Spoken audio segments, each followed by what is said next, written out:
Good evening and welcome to the Raymond Planning Board Wednesday, July 9th, 2014.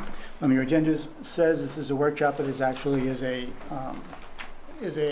regular meeting. I think it'd be better because we will have a couple of votes. Okay.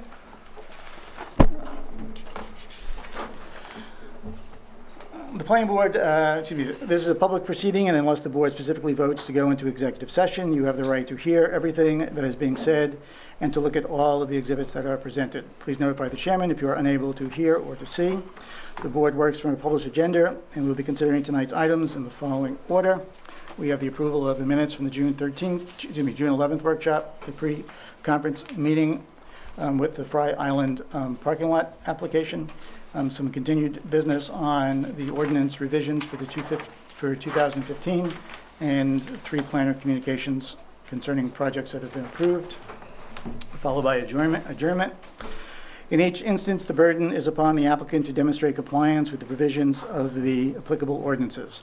After the board votes on the merits of each project application, it will prepare a written notice of decision, because the notice of decision may substantially affect any appeal rights, and also as a matter of courtesy, the board asks that those attending the meeting with regard to a specific project not leave until the board has completed its discussion on the project. Generally speaking, appeals from adverse decisions must be filed with the appropriate appeals board of Superior Court or otherwise provided by law within 30 days of this board's decision. Also, to be certain that you preserve your individual rights to file any such appeal, you must be certain that this board's record evidences your appearance this evening in opposition and the basis of your opposition. All persons speaking, including representatives of the applicant and members of the public, are asked to stand, state their name, address, and affiliation with the project, and please do that from the podium. You must sign the sign-in sheet if you are speaking for or against the project. All persons speaking shall address the chairman. The board does have a quorum, and just for the record, take attendance. Bill Priest. Greg Foster. Robert O'Neill. Bruce Sanford. Steve Lanay. And joining us this evening is Jim Seymour, our town planner, Stephanie Carver, our planner, and Danielle Loring is taking our minutes. The first item of business is the consideration of the approval of the minutes from February 22nd workshop. Wait a minute. I'm sorry, June 11th workshop. Where'd that come from? Move to accept minutes as written. Comments, suggestions? All those in favor? Opposed? And abstentions? Motion carries 302.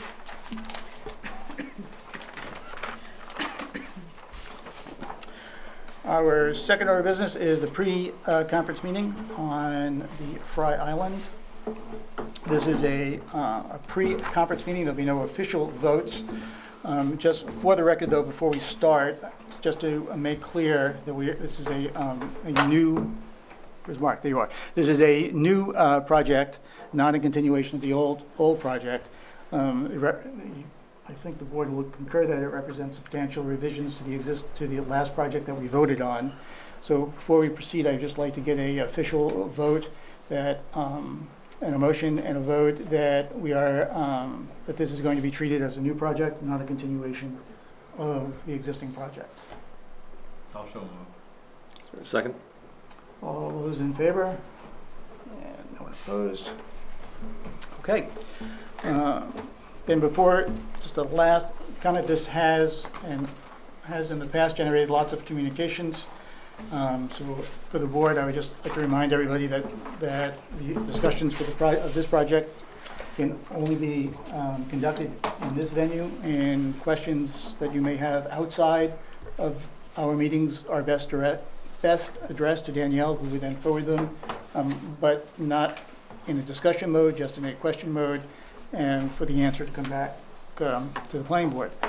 So with that, Mark, you want to give us a little rundown? I do.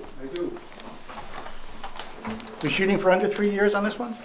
Say it again? Shooting for under 3 years, a 3-year project on this one?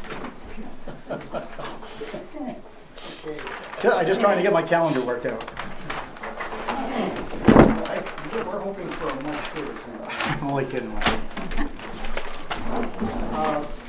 The plan that you have in front of you. Excuse me, Mark? Is in the interim, we've been working on. Go ahead. Hold on, excuse me. You might just want to note that Ben has joined the board now. Ben has joined the board. Hi, Ben. Late, we're docking him 9 minutes of pay. Sorry, I just wanted to, for the record, I just wanted to make sure they were aware of that. So anyway, my name is Mark Gray. You don't have- Town manager Gary Donahue from the town of Brandon. And also, and that's a different name, because Ray Fournier has retired and Gary has taken his place. Oh, thank you. See, these projects go on so long, you have people that retire during them. You're inspired. Just an observation, Mark. And also, Barbara Lovell is here with us as kind of, and I'm going to ask you, even though this isn't a public hearing, to allow Barbara to speak as an active member of the Friends of Raymond Cape. So I won't ask you to make that decision right now. I'll give my presentation, but I would ask you to request that because I think you will find out from her comments that the two meetings that we have had with some of the active members from Raymond Cape over the last month have yielded some middle ground that I think she would like to share with you.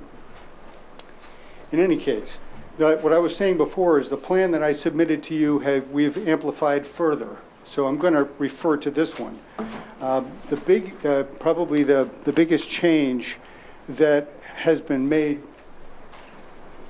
to the plan that you have in front of you is rather than swinging the intersection out to make it more 90 degrees, as we had on that plan. That was a remnant from a previous scheme where we were trying to line up an intersection on the other side.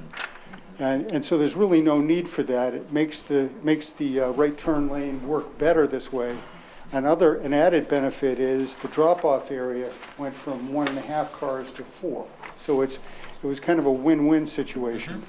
The other thing that we've decided to try is rather than going with a post and chain arrangement to delineate the sidewalk from the travel lanes on Ferry Landing Road, what we're proposing is a bituminous curb with the same sidewalk.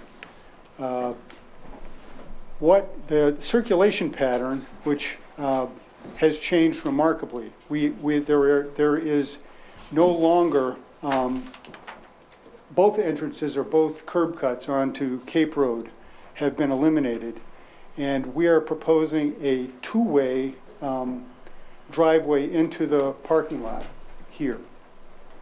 Also, what we're proposing in terms of lighting is a change, and this is directly as a result of our discussions with some of our neighbors on Raymond Cape, is that rather than putting pole-mounted lighting fixtures in the parking lot and along the pathway, the walking pathway, what we're proposing is a bollard-mounted fixture, which is much less visible from the road. In fact, it would probably be under the crest of the hill, so it would be very hard to see.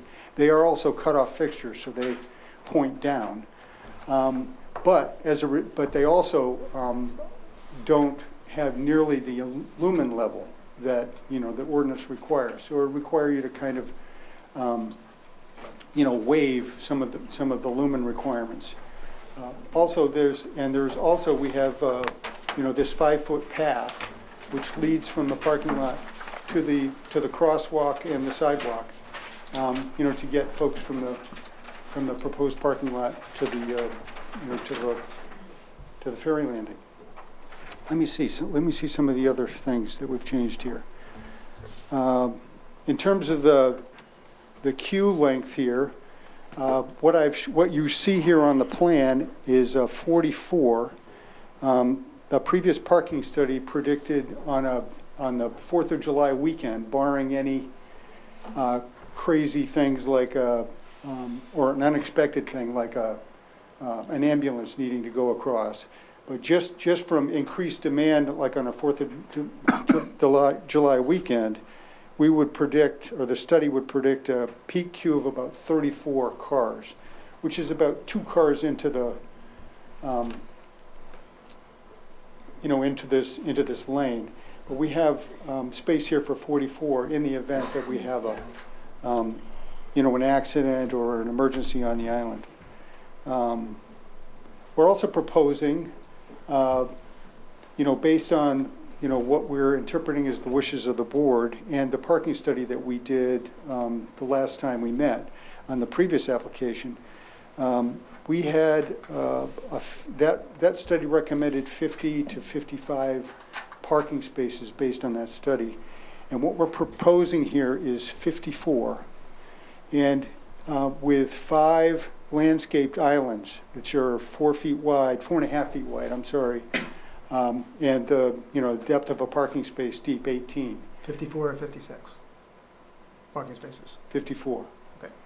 Unless you count otherwise. I've counted them twice. Nope, But you've said 56 here. Oh, I did? Yep. Oh, on the plan? Yep. Oh, the old plan, that's right. No, this is the one that just came to us. Well, Is that understood. old? It's very old, because since weeks the old. deadline for the August meeting is Friday, we're scrambling to try to, Gotcha. so we're gambling that you're not going to dislike too much of what we put forward here. But you'll notice on this plan up here, I don't think it's shown on your plan, that the bollard is out at the end of the island, as opposed to typically it would be back along the curb line. And the reason for that is that, we're trying to illuminate the center of the parking lot. Even though the lumen levels are lower, the intent isn't necessarily to provide, traditional security lighting. It's just to make sure people don't, step on a skunk or something on the way down. And again, the lighting intensity levels along this walk, the bollards really do a good job if they're spaced at 20 to 25 feet. We're, for an urban setting where you're really looking for safety lighting, we're spacing them at about 50 feet. So what you'll be doing as you would walk down through here is you would be walking from a bright spot to the next. But as you pass through one, you can look ahead to see it. So in a rural setting like this, I think that's adequate, and it's certainly something that is welcomed by the Raymond Cape folks. In terms of surfacing, what we are proposing is to pave this walk, specifically because it's very difficult to get in there to maintain it. We're trying to keep the vegetation very close and keep so that it shields the lighting from the road and from visibility and so forth. Also, you can't see it, but all the lights, these bollard-mounted lights here, have a 180-degree spread. So they shine no light to the rear, whereas these are 360-degree bollards.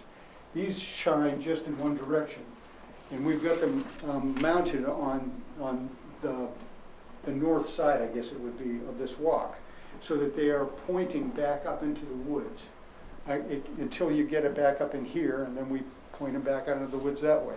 So the idea is to try to make this a parking lot and walk as invisible as possible to folks that want to pretend it isn't there, or try not be reminded it's there. Also, in terms of surfacing, even though a paved surface gives us a better phosphorus number, and that's because it is a far more stable surface, it doesn't erode as easily. What we're proposing is gravel, and again, it's because of the rural nature of it. And that is something, a stated preference of our neighbors on Raymond Cape. We are, in fact, continuing to propose, however, that this steep portion of Quarry Cove Road be paved. And the reason for that is a constant, ongoing source of erosion and sedimentation, especially in the summer. Thunderstorms come and hit that road, and that is the source of a lot of the erosion and sedimentation that comes down the Wild Acres Road, and where a lot of the complaints have come in. And I understand from Nathan White that there is going to be some ditch work done later on this summer. I would point out, and we'll demonstrate this later on with calculations when we get there, This development has no impact on that at all. All the erosion, I went down and actually get down on my knees and look down in that culvert. If you might come to the conclusion that a lot of the sedimentation that's on the downstream side of that culvert comes from the upstream side. In other words, you get, some kind of that isn't the case at all. What happens is the road washes out and then it comes over on that side. And if you go and go up and take a look at it, you'll see the same thing. Let's see, what else have I got to share with you? Oh, parking. I've talked about the parking numbers. Oh, another concern of our neighbors on Raymond Cape is control of that parking area. They're concerned that it not become a long-term parking lot for RVs and boat trailers and unauthorized folks. So what we're proposing is that the cars that are parked here will only be residents and guests and those who are invited on the island, or visitors and guests. You have to be careful on how we actually state that. But the way that will be controlled is that everyone who lives on the island will have their, license plate number entered into a database. It'll be on a laptop. It'll be, available here. Folks that are coming on the island, as a routine part of if they're coming on as a passenger, they'll be asked if they've parked in the lot. If they have, they'll be asked for their tag number. So that's the kind of thing that'll be on a routine basis. And we'll police that out. I won't pretend. They're not going to go up there and police that on a daily basis. But it's going to be one of those things where, or they will police it on a daily basis in the sense that they'll go up and take a look at it. But they may not go through every tag every time they go up. But they probably won't have to. They'll probably recognize, it's a small town, they'll recognize everybody's vehicle. And the ones that they don't, they'll check the tag on it. But at least what we're proposing, at least once a week, that would be checked. Also, in the wintertime, rather than putting a gate on this, because it's really only going to be opened and closed twice a year. It's going to be closed in the fall and opened in the spring. And what we would prefer to do is use Jersey barriers, especially considering that we already have a front-end loader right here.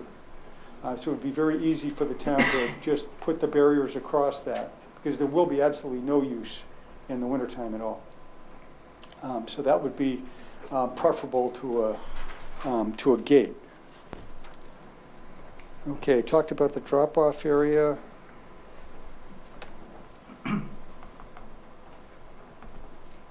Oh, widening of the Cape Road, which is kind of the centerpiece of what makes this scheme work. I've had a discussion. We had a meeting with our town staff and Jim, and got quite a bit of feedback, some of which I neglected because there needs to be a hammerhead turnaround here, which I haven't shown you yet. But I also had a conversation with Nathan White in your absence when you were on vacation. And based on our telephone conversation, we're proposing 3 11-foot lanes, the southbound, the northbound lane, and the right turn lane, with 3-foot shoulders. And that fits within the 3-rod right-of-way, which is 49.5 feet. Gives you about, does that add up to 6 and 33 is 39, so it gives you about 10 feet extra. And what we've done is kind of thread the needle through here and relocated the road. I really don't see how we can avoid pretty much a full depth construction. I mean, if they get out there, we haven't done construction documents, but if they start digging and they're running and the road base is 24 inches deep and it's in good shape, they won't replace it. But we're looking for essentially a full depth reconstruction from here to here, if not reconstruction, making sure that you have, the appropriate amount of gravel and pavement. Let's see, what else? Obviously, there would be signage, far less than we had before, and there will be far less need for it. Of course, there'll be no parking along this entire, length here. The mailbox array, I'm calling it a mailbox array, which is right here. That is, there are a couple of places we could put that, but in discussions with the folks whose mailbox it is, I think what we're proposing is relocating it across the street. And Word has it that the mail carrier doesn't have any problem with that, so that's been checked through. Let's see.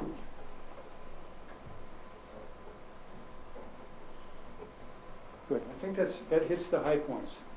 And I guess the purpose of this meeting is to kind of get your initial thoughts and feedback, what things are concerning to you, what things need to be, Okay. what you like, what you don't, and so forth, so we can take that and see if we can get a little bit closer to the mark this time.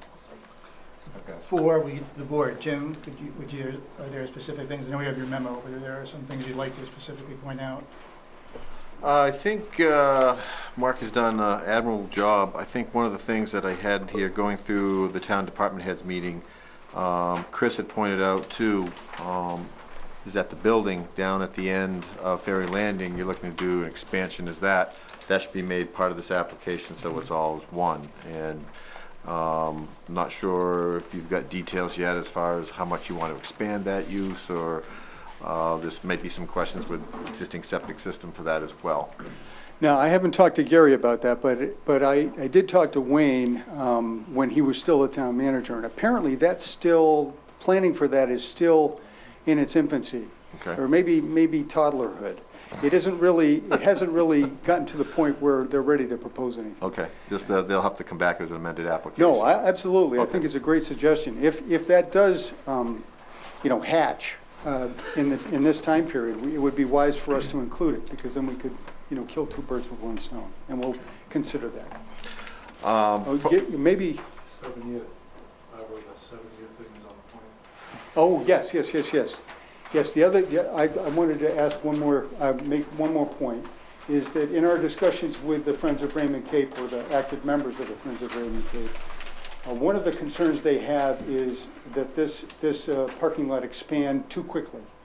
And so what we've agreed to do, and I'm not sure whether this has an awful lot of impact for you, but we have agreed to put a note on the drawing saying that this parking lot would not be expanded for 7 years from the date of approval from the planning board.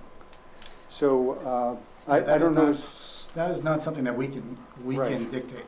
That's right, and I understand that, but we'll put it on the plan, and once you approve the plan, it will carry some weight, and I think there's a level of trust between us as neighbors that will honor that.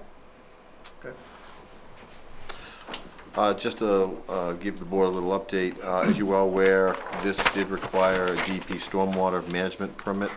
That will need a revision due to the changes that are on this plan, and Mark's well aware of that. Also, in the interim, from one application to the new application, we have incorporated a new ordinance for parking lots. So these parking lots must be designed according to the newest parking lot standards. One of the things is, in our ordinance, was we allowed for 50 cars in, call it a pod. This one exceeds, but the board did have the ability to waive it up to 50%. So you have up to 75 cars, you could waive it. So this will require a written waiver for that, because you exceed 50 cars in the parking lot. But all the other standards must be met. The lighting, as Mark has pointed out, may be below our preferred standards for safety. I think we'll need a photometrics plan to get an idea of what kind of level of lighting we're looking at. It is a, call it quasi-public parking lot, so public safety is a concern, especially maybe in that dark wooded area coming down. Maybe we'll have to get some idea of what the lumens are at the lowest levels to make sure that it's safe for, nighttime crossings, because my understanding is the sun goes down 8:30 and there's still a couple ferries that could go after that. So we'll just want to make sure that that's safe. And then from other things, we'll have to have a discussion at some point with regards to it. We've now basically taken the whole right-of-way and have really filled in that footprint of the right-of-way with road. The board and maybe Nathan may want to have some discussion that, do we want some additional land maybe on their side in the right-of-way, so that if we need something in the future in the road, we have the capability and space to put it in. That might be utilities. We don't know. I mean, 10, 20 years down the road, we just don't know what could happen. So we might want to have that discussion, that we could at least reserve the right for land on their side for future expansion or future needs within the road, because we are consuming it with pavement at this point. I think you mentioned, Mr. Chair, that, you know, you did consider this a substantial change from the last, which is important, so they can proceed with the application. I had a question still. We still have pedestrian crossing right at the top of Ferry Landing Road. What are we doing as far as signage and notifications? Because we still have people crossing, and we're kind of on a bend there still. So is there plans to clear that side out like we had talked about before and put some warnings up and things like that? Those will be details we'll need to see with the application. Drainage, and it goes back to the site location as well. The increase of impervious pavement in Raymond Cape Road, that drainage is now going to come down, all the way down right to the lake. Are you going to overcompensate on your property, or how are you going to address the additional runoff coming off of the public road portion, and whose responsibility will be into the future? Those are some logistical questions that we're going to have to uptake as well. I don't know if there's anything else at this point. The town is in the midst of also making some improvements down on Wild Acres, so hopefully all these improvements will make that whole interchange between Quarry Cove Road, Cape Road, and Wild Acres. Right now, the water comes off Quarry Cove, as you mentioned, rolls into Wild Acres, and there's no relief in Wild Acres. During a large storm, it just ponds up over the road there. So the town's been working to correct some of that and provide some ways for that water to get out or settle, so that it doesn't go over the road. And like Mark said, when we get these really big gully washers, we get sediment and everything else, and it just gums everything up. So all these improvements, I think, are a benefit to Wild Acres. I think that's about all I have. Oh, one concern that I had with, as I mentioned, you saw it in an email, Mark has mentioned from this version to that version, is the consideration of the gravel parking lot itself. My discussions with Chad Thompson, he was first elated that the parking lot was going to be paved so that we didn't get the sedimentation. I know we had another application in the shoreline zone that was a gravel parking lot. A little bit different use in that theirs was kind of a one day a week kind of turnover on that parking lot, so they could control it a little bit better from delineation purposes. One concern I have with the gravel along with the treatment is, how do we do the spacing in the parking lot itself? It gets really, I'll call it juxtaposed when you have gravel and there's no lines. So it becomes a little bit more chaotic, I guess. You can either squeeze in more or you lose spacing because how people park just by human nature. So that's another concern I have, is how are we going to utilize that space efficiently if we don't have lines on the pavement? Again, that's a discussion we can have once the application's in. But so overall, I like what they've done with the plan. I like the fact that they've involved the Friends of Raymond Cape and have had their input into this plan. And as I mentioned with the fire department, they're satisfied. We'll take a look at the radiuses. We'll need a hammerhead at the end of the parking lot for emergency response. Overall, I think they've taken a lot of what came out of the last application and have applied it. Safety with the pedestrians is really the only thing that I think is going to be, a question when we see the details. Okay. I do have 7 or 8 things that I just wanted to comment on and ask questions about. Jim's already brought up the 50-car parking lot issue. I know in the previous application we talked about crosswalk alert lights for pedestrians, and in my view that's something that would probably still be germane to this and possibly worthy of further discussion. The walkway along down to the ferry on the southwest side of Cape Road, I personally would much rather see granite curb along there than bituminous for obvious reasons, and also a 3-foot buffer from the curb to the edge of the sidewalk. What my fear is that you're going to get people carrying stuff from the parking lot down the bituminous walk across Cape Road, and then, you know, along this walkway down to the ferry, they're gonna be carrying luggage and picnic baskets and coolers and whatever. And having the sidewalk right against the curb may be an inadvertent trip or fall hazard into the roadway, whereas if you had a 3-foot buffer, there would be, you know, the visual grass strip and just a little bit of a natural, you know, let's get the pedestrians a little bit farther away from the road. I thought that would be good. Gravel versus paving, I recognize the rural character of the site, and my fear is that gravel, unless it's maintained on a constant basis, it is going to rut, it's going to become uneven. I'm sure that it's going to be bladed off, you know, at the start of every year, but there will be people who will be parking up there and walking down to the ferry who may not, some of them may be handicapped, you know, some of them may not use the handicap parking or the handicap drop-off way by the ferry. I know my mother lived until her early 90s, and up until her 80s, she would be the kind of person who would want to park in the parking lot and walk. And despite the rural character, I am concerned about access for pedestrians who are less than sure on their feet, who are going to use the bituminous walkway, which we have made bituminous, I think, for partially that very reason, so that people can walk on an even surface, and yet we're denying them that even surface on the area that they're going to be parking on. So that's open for discussion in my mind. How are you planning on isolating the bollards in the parking lot on the islands? If it's just gravel, what are we going to do to create the islands? Let me answer that. Yeah, it's what I'm proposing here is, what we are proposing, I should say, is a curbed island. And what we're proposing is a vertical curb, probably concrete, because it's a little cheaper. But you know, that we could, you know, granite curb isn't that much more. That's a couple bucks a foot. Of course, it's not my money. So. But as you hear someone clearing their throat in the background, I think it was Gary. But it is a raised island, and the reason we're using vertical curb, of course, is because you can use that with gravel.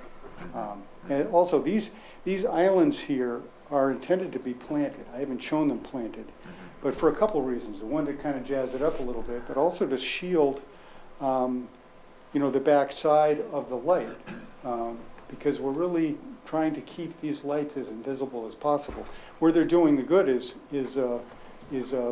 illuminating out in front of them, as opposed to behind them. So it was kind of a good win-win situation. So that's where that is coming from. In terms of this area here, I haven't shown it, but I fully expect that good design would say that, you know, this radius at least would be granite curb.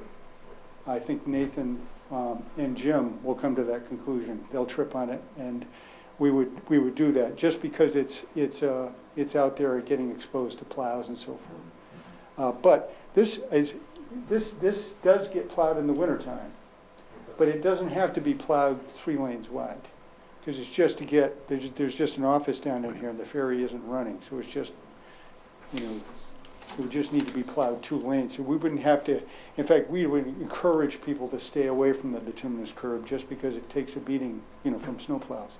But that bituminous curb, you know, on this stretch here, should remain pretty pristine.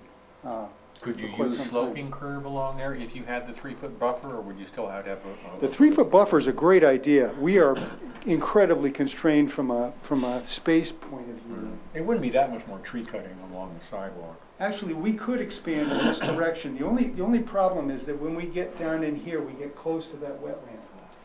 But if you wanted it to have an esplanade in here, especially, well, I guess what I would like to do is I'd like to keep it without an esplanade here, and then maybe swing the curb out away once you get beyond the radius, and maybe put an esplanade, as you point out.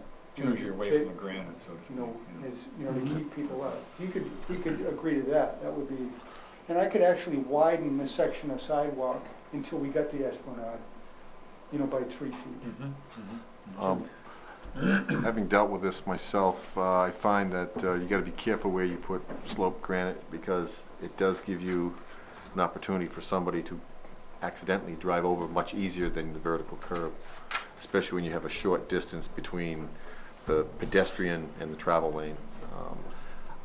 I personally have no problem with a vertical curb. He talked about using concrete.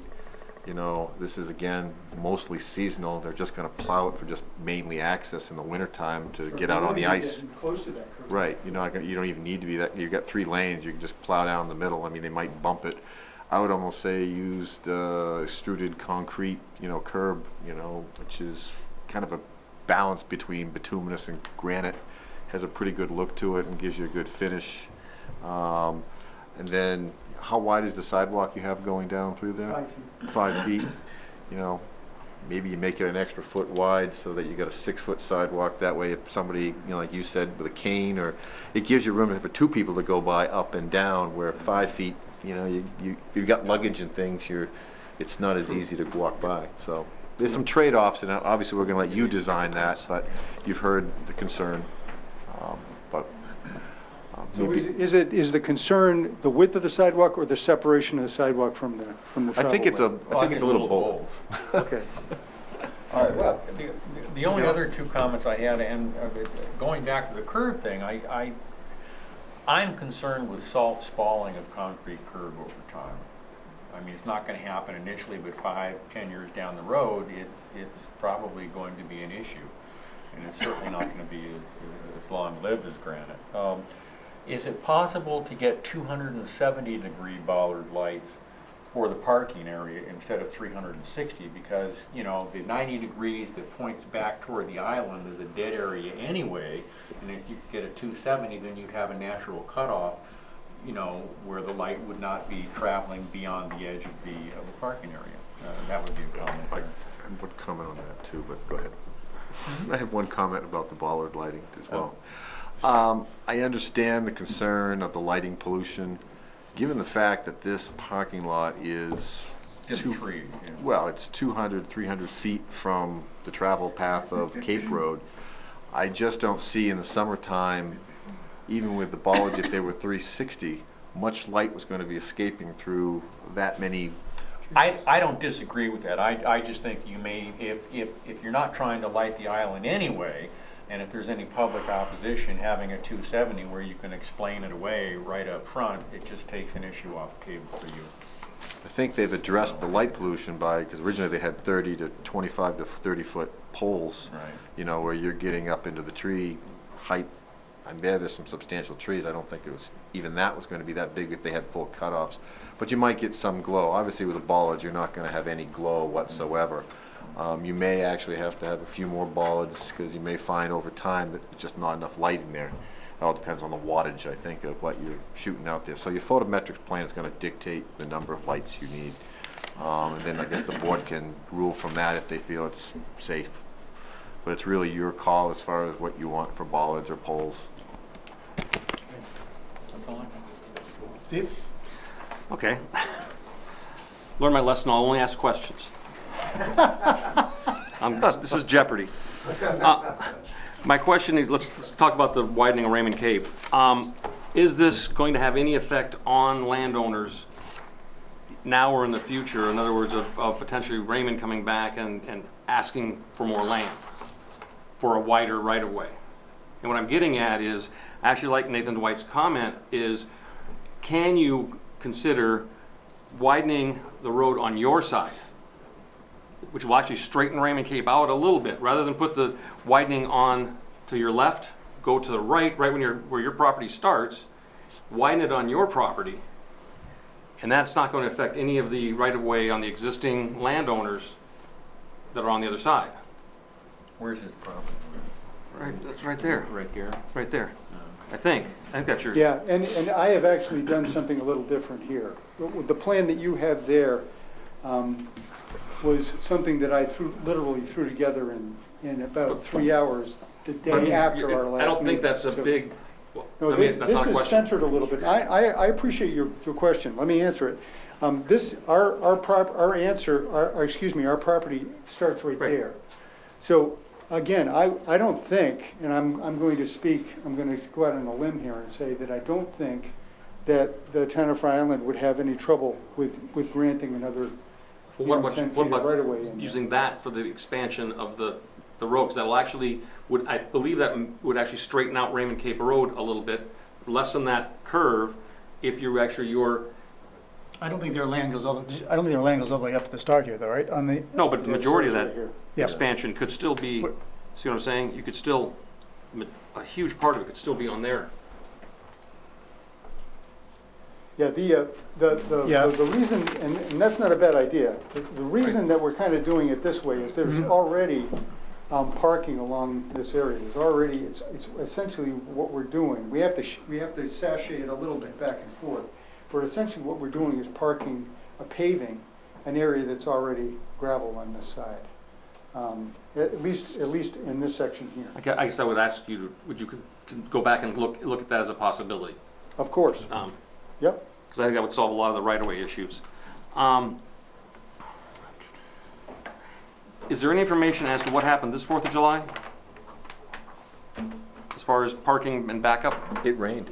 I know. I was extremely busy. Didn't have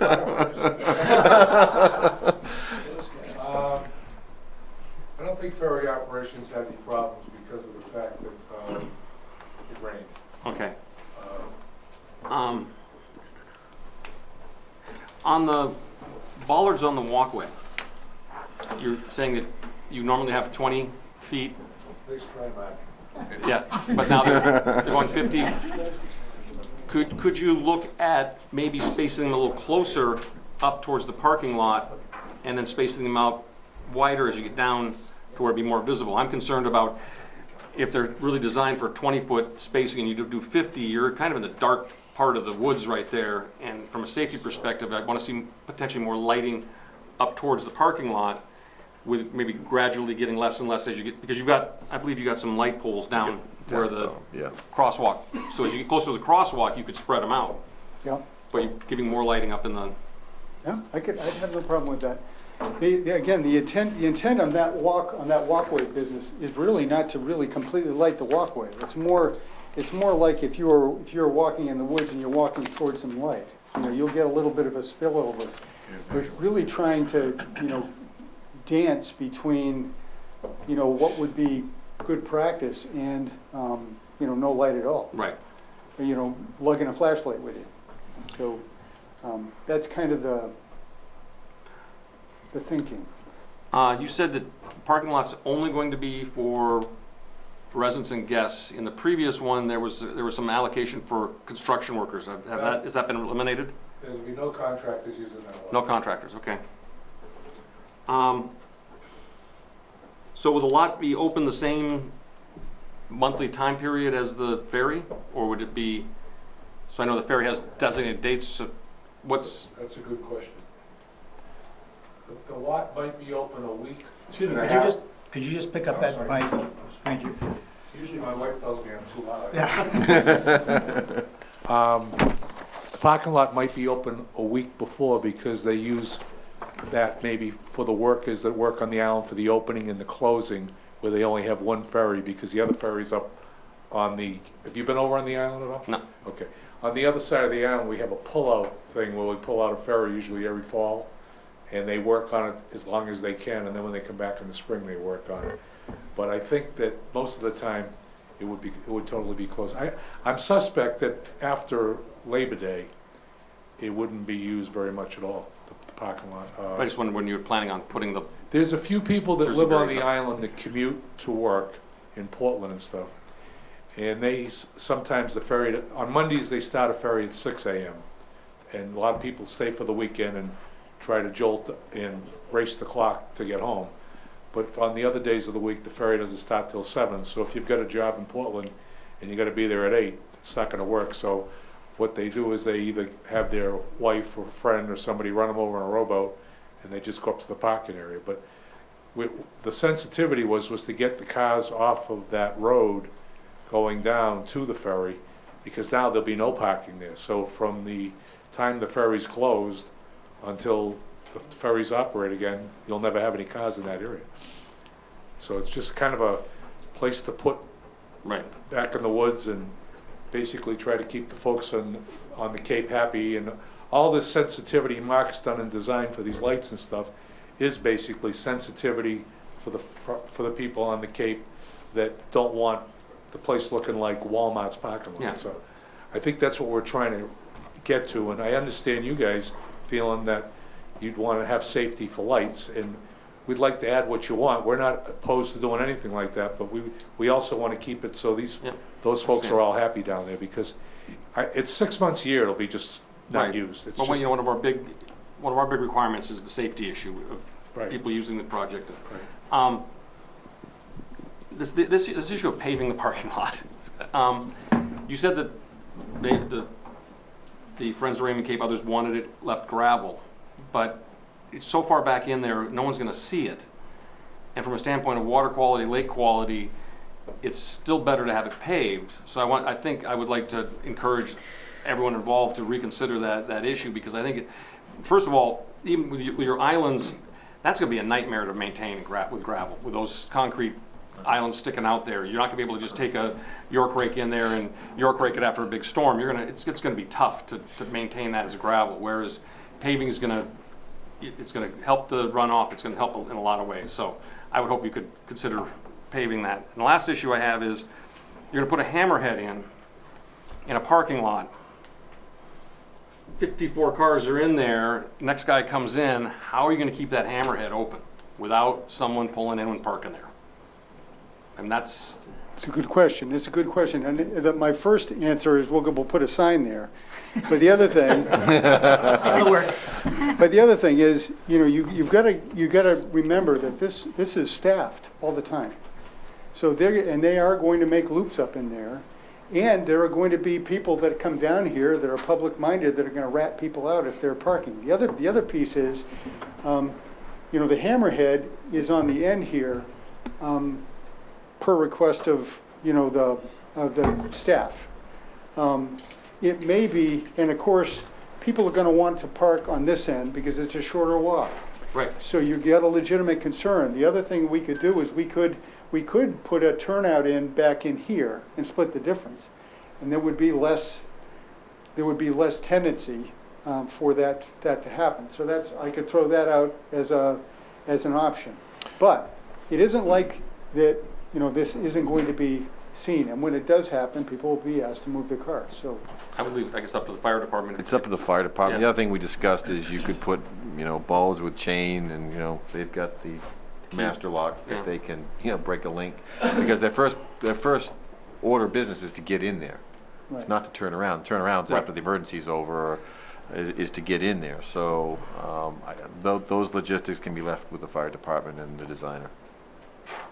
So then it would be acceptable to put a, You should talk with David and find out. I think as long as the radiuses were acceptable for them to make the maneuver, because you just can't squeeze it in there, because if people are parked there, they still got to make that swing for the fire truck to turn around. So you need a big radius. So that's, the logistics come down to the radius and the movement of the fire truck. right. Why, Okay. why are we really worried about a fire truck in there? If there's a fire, vehicle fire, anything, Vehicle fire, okay. and if you've got 50 cars in there, one gets going, Yeah. you've got a problem. Or a medical emergency, typically they respond with a fire truck as well. Okay. I think that's all I got right now. But back to the gravel parking lot. I recognize those are all legitimate comments. How, as a compromise, because I think the sensitivity here is to the rural character of it. Everything else is gravel up and through here. They kind of like to see it gravel.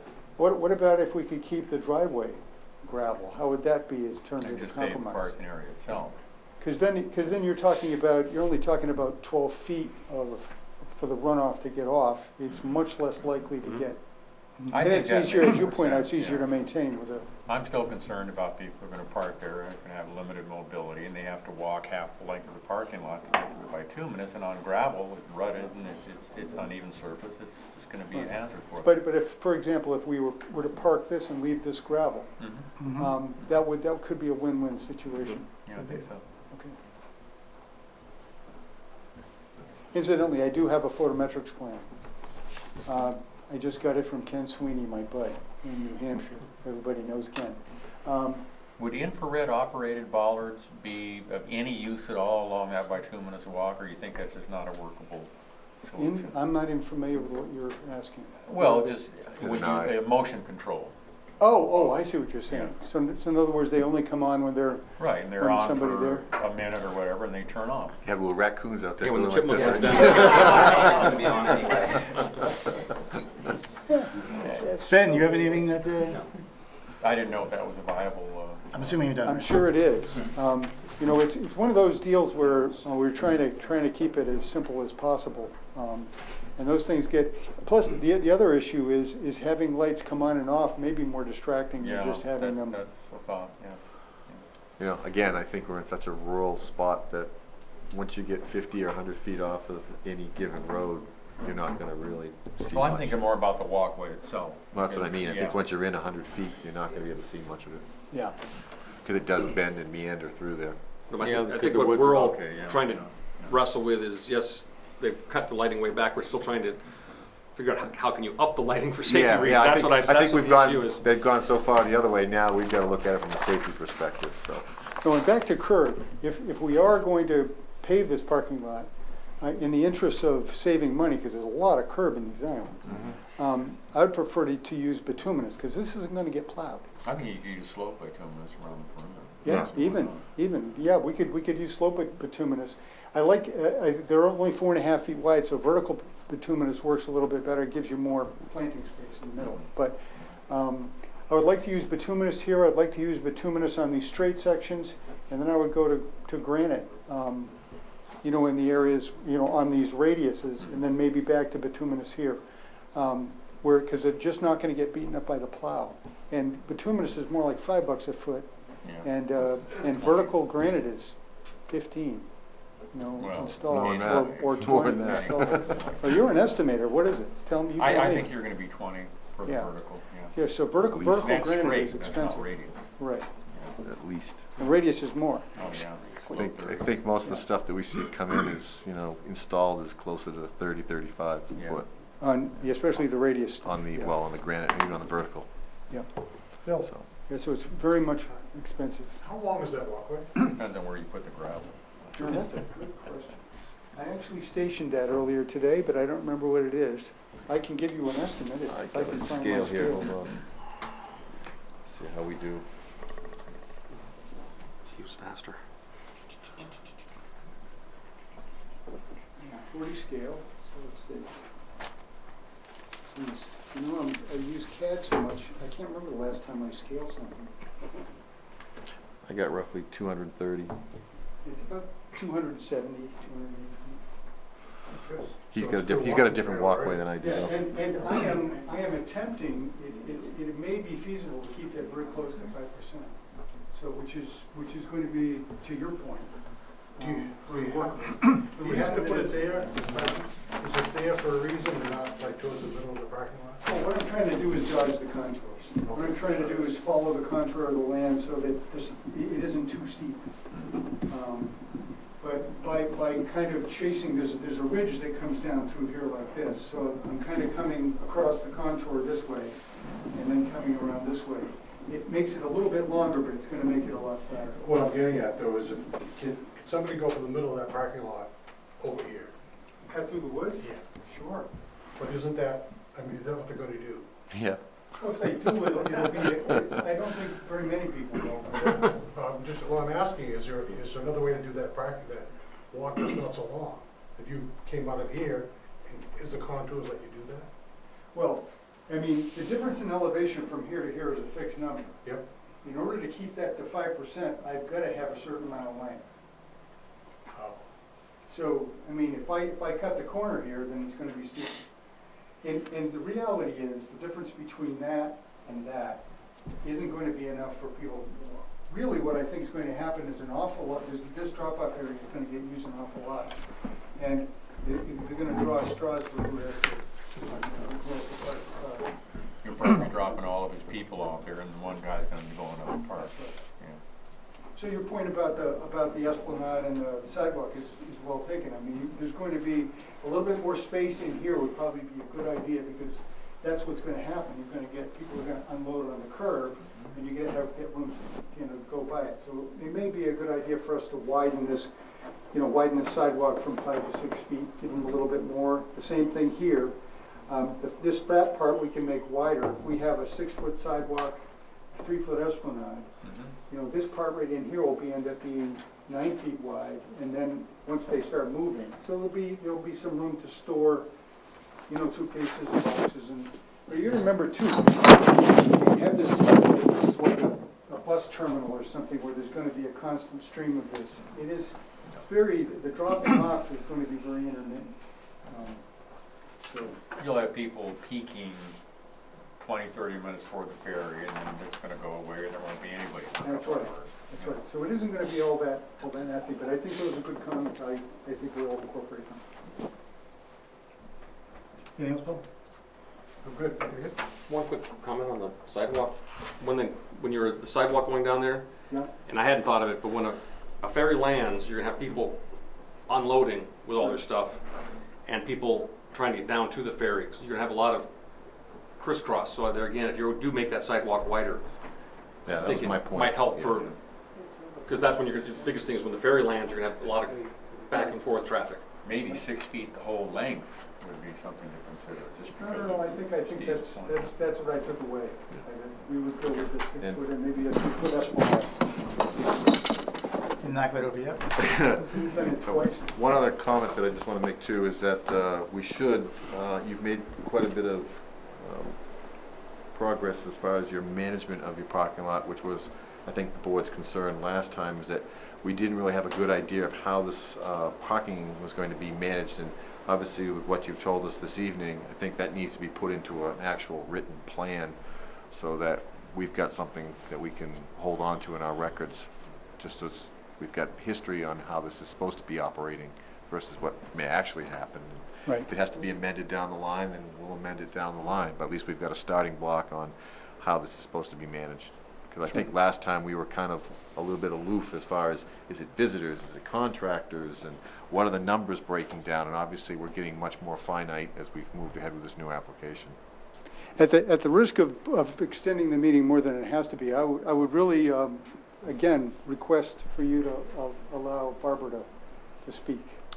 I am always willing, and I'm glad that you are working with the Friends of Raymond Cape, and I certainly enjoy listening to Barbara, but it's not a public hearing, and I cannot make, and I need to keep the planning board moving by the ordinances and by the procedures.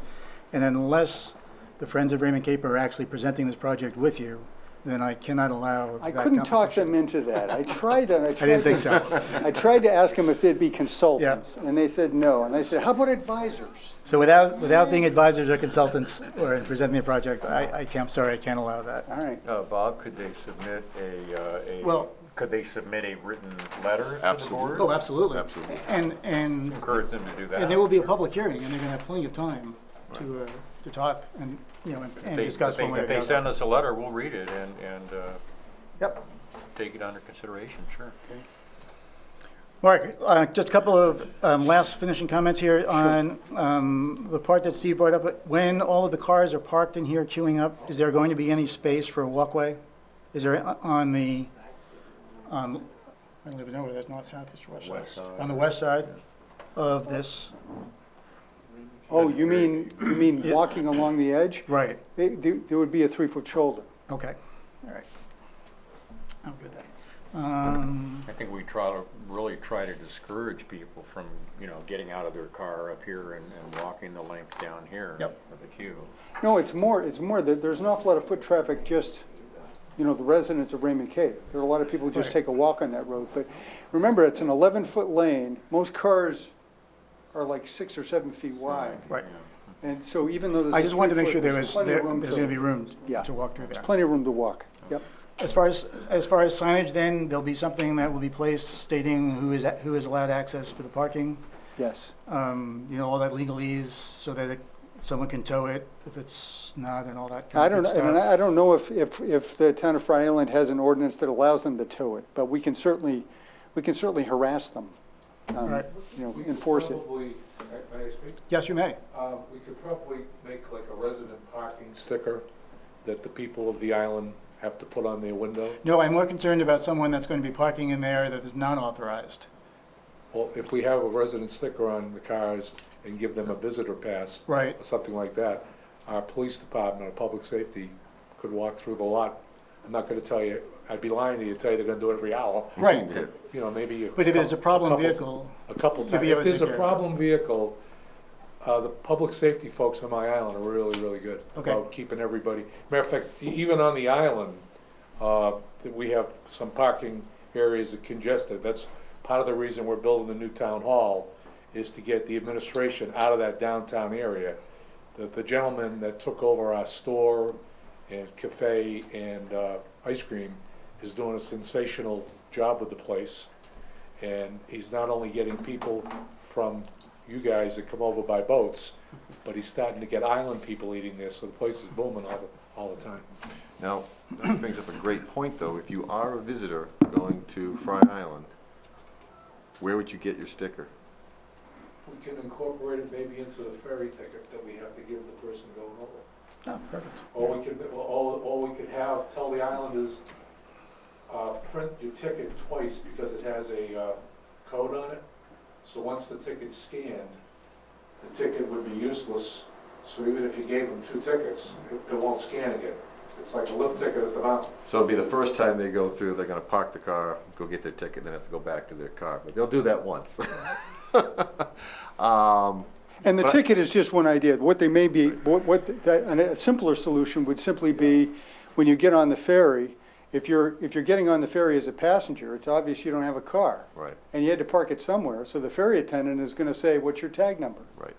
Good. They get the tag number, and, that's the answer. So I think I don't think that's gonna be a real difficult thing to but- police. Okay, as long as there's some procedure set So out, I that's think what all. the chairman's getting at is I think what you're getting at, Bob, is you'd like to see some kind of sign before you go into the parking lot saying, Correct. to park here, you gotta have a tag, or you gotta have a Exactly. sticker, and if you do, you gotta go down to the ticket office to get Right, it. Yeah. I guess going back, what you were saying is, we would like to see that management plan written up so we know, is it gonna be sticker, I mean, how are you gonna manage that? And the other question, I would like to see in that as well, is what is the recourse for that person parked in the Hammerhead or illegally parked there? Are they gonna be towed, or, how are you going to alleviate that situation, rather than, in that plan, it would be nice to see that all spelled out, that these are the steps that will be taken. You're worrying about somebody parking in the Hammerhead? I mean, is it? Or just, when you find a car that's illegal, improperly, I'll say, not illegal, improperly parked, Okay. what is planned from Island standpoint to deal with it? Are there, these are the remediation steps we're gonna take, which may end up, the last one being towing. I don't know, that's your decision. Well, I mean, they may park on the side of the access road if the lot's full too. Well, Mark's idea about the sign, if When we can. What we do, like, if you don't pay your taxes out there, you have to pay the full fee to ride the ferry. So what we could do is basically tell you that if you park over there illegally, you'll lose your stamp for a year. Similar to what a golf course does when a guy pays for 9 holes and decides to sneak down the first. the real hole. concern is not the residents that are parking illegally. The real concern is who's going to address the issue of non-residents that are illegally parking in that parking lot for extended periods of time. That's my issue, is that how are you going to keep that from happening? Just how you police it. And how are you policing it? And so that, is it legal? And I don't know if it's legal, you just put a sign that says I'm gonna tow you if you're not, but, and then you periodically tow? Or how is that process going to be executed, that you're going to maintain that lot only for residents and guests? That's the issue. That's my issue at any rate. And that's what I would like to see laid out in some sort of plan, so that we have that in front of us. Okay. All right. Question for the board. It's been about 3 years since we have been out there. Do you feel a site walk is appropriate due to the significant changes? I know we're going to have issues with the lighting. Do you want to walk the land, see where the walkway is going to go? I The do, road is I'd gonna like cut. to take a look at the lay of the land for the proposed queuing lanes, and just to see how everything looks and how I think it's Yeah, gonna work out. I would agree. I think it's probably, at this point, a good idea. Ben has not been out there, No, you haven't been out. and the rest of us, the memory. Okay. So I think we should plan on that. I think it worked really nicely, Danielle, when we did the Boy Scouts, when you noticed abutters and Friends of Raymond Cave. So, and how long did that, I know we don't have a 30-day requirement, right, for that, but we could get, It's- Technically by law, you notice a meeting like as soon as possible, basically. We try to aim for 7 days, but if you want a butter notices, I would recommend at least 14. okay. I think that would be a bad idea. I also think for the Friends of Raymond Cape, I mean, it's an informal discussion with the board and the walk, and I think that's a nice time that you can express your concerns to individual members. It is an official meeting. Yeah, so the Friends of Raymond Cape is like 250 people. Well, let's not do Friends. Yeah, I'm just saying, like, if there's like Barricade like the a road head up at person I can 302. We have to have send a limit. notice to. Yeah. So yeah, like, you know, Let's have a weenie roll. I don't, that's a lot. That's Well, what I whoever, like. why don't, whoever you have been working with. Tell Barbara, that's right. Barbara will take care of it. Would it make sense, as the town manager, I allow Barbara to be an advisor for the town and save you the aggravation of having to have this next hearing with 250 people, would they all come? No, that's a different issue. I'm just trying to, No, this is just But that, thank you. the site walk is we actually go out to, the property and we So just can walk we, it. so let's pick a day. Yes, sir. I want to make sure that Nate can be there, Yep. because I think there's a lot of, especially when you start widening Raymond Cape, he needs to be there. I just know what his vacation schedule is. Press the wrong thing. The Or is next it- 2 weekends, I have state Little League baseball tournament umpiring to go through, and I would prefer to see it. We don't have to do a weekend. It's light, it's plenty light. We can, The first week in August would be ideal for me. Yeah, the last site Next walk 2 we did, weekends, I'm we did on a okay. weekday evening. Mhm, we're I fine. think it was like at 6 o'clock, I believe, is when we did the last Oh, one. And yeah. it worked out well, it I'll wasn't that get your busy, really. contact information. Bring bug spray. Bring bug spray. I have Saturday and Sunday day and night games for the next 2 weeks. how about, well, how about 2 weeks? How about the 23rd? That doesn't work for me. Doesn't work for you? No, it'd be the first weekend in August. No, this is during the week. During the week. It's a Oh, Wednesday. during the week? Two Wednesdays from now. Okay, yeah, no, that's fine, yeah. that- Weeks are fine, okay. How about you guys? 23rd? Yep. 23rd? What day of the week is that? It's a Wednesday, 2 Wednesdays Yep. from now. Yeah. And what time would you like again? What do you think we need to walk it, Mark, in an hour? 5:30, goodness, 6? yeah. Plenty, right? That's gonna be plenty. So, Especially 6 since most o'clock of you at have seen it night, already. 6 o'clock? Yeah. Is that right? 6 o'clock Wednesday, Mark? Yes. 23rd? The 23rd is fine. Now, are you going to need it flagged, or can we just generally, get a general idea? Just by get a walking general through? idea. The only thing that is really helpful, if you could bring, or sometime before, a smaller version of whatever the latest plan is. Yep, So that we're not walking around with the big things, that we have something small to Absolutely. reference. I think that would be perfect. I think it would be very helpful. I know last time we kind of walked in off Quarry Cove Road and saw the general lay of where the road was going. But with the discussion of the walkway, it may be beneficial just to, not every 50 feet, but get us so we have enough to get in to see how that lay of that walkway you have right there will work. okay. I mean, if it's off Yeah, 10 or 20 feet, I don't really care. We're gonna wanna walk, it does not need to be exactly the spot, but Right. we are gonna wanna walk that walkway. Just see So what we'll the just terrain's kinda do a like. big loop. Yep, Okay, And I would, I'll lead the parade right up all through. right. So we'll just, is there any parking out there? here, 17 spaces. Actually, with that said, can we park in the yard up above that on Quarry Cove Road? Oh, I think you can, but I think most folks are gonna wanna park right along through here anyway. There's a lot of parking there now. There's room for about 17 cars, and they're not, especially in the evening, All right. they're not gonna be used. Okay, any way to mark where you'd start the expansion of Raymond Cape Road? Even just with paint, whatever, I don't want to make it just Yeah. where you start actually expanding the road. I'd just like to see where that starts. Yep. Actually, what I can do is I can just paste that off when I get there. Just close enough. Just so so you I have just- yeah. Yep, no problem. My only other comment, I'm not convinced about the size of the parking lot. We can have that conversation another day, but I'm greatly encouraged.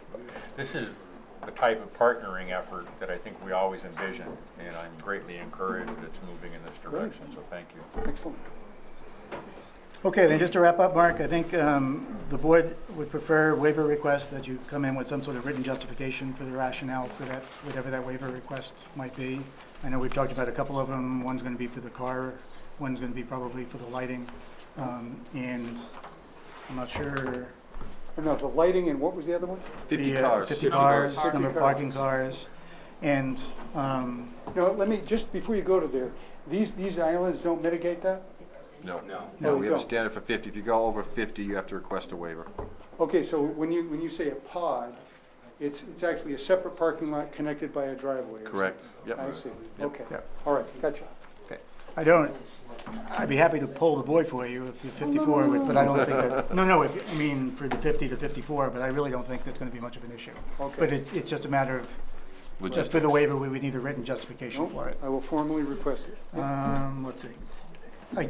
Also, depending upon where you finally fall out on the gravel, that would be also a waiver from the requirements, depending upon what you want to do there. So the ordinance does require it to be paved? I don't believe we I have. do not believe so. No, I don't believe so, but we won't require a waiver, but I think we'll have to take, if you really stick with your guns on the gravel, I think we're gonna have to take a stern look at the treatment Well, of that's the the other gravel issue. surface. On the last parking lot that we worked with, we did require 100% of the runoff containment. It is part of our ordinance to do that. It was, depending upon where the board falls on the presentation, but I know it was an issue last time, and I know that it got through last time, and I know that there's some differences in the boards. So that is something that I personally would like to see. I'm not going to speak for the board, but Right. it is something that the board did require last time. Yeah, higher level of treatment. Right. And I think that's it. I think as far as the lighting issue goes, I think as long as you can show that, that it is indeed safe, I think personally, I would like to err on as the least amount of lighting as possible. But we do need to make sure that it indeed is safe to navigate the area. Right, and I think if we do pave it, a lower level of lighting may be justified. Yep. Because there's less of an opportunity to trip and stub your Right. toe. I would agree. And then the last thing we just to read, we talked about a couple of times, but some sort of management plan for the parking lot or whatever that comes out to be. Good. All right, and then I agree with the comments so far. I think that it's a big improvement. I think you've incorporated a lot of what we've asked you to incorporate 2 years ago. The cracks just keep on coming. All right, Mark, thank you very much. Did we answer any questions? You have any more questions I for us? think we're all set. I'm sure there's room for more discussion in the future, but we will go back to the drawing board and take another crack at it. Mark, just one last question. Where are you with the DP? Have you had any meetings with them as far as the amendments or revisions? I have had a discussion with them Okay. about how it would be handled. And they are going to treat it, I believe, as a modification of the previous permit. Okay. So, So it cuts down your review time. right. That's right. Thank you. Thanks, Mark. Oops, I think this is yours. Thank you. Have a good evening, Joe. Thank you. All right, I think Stephanie, you're up.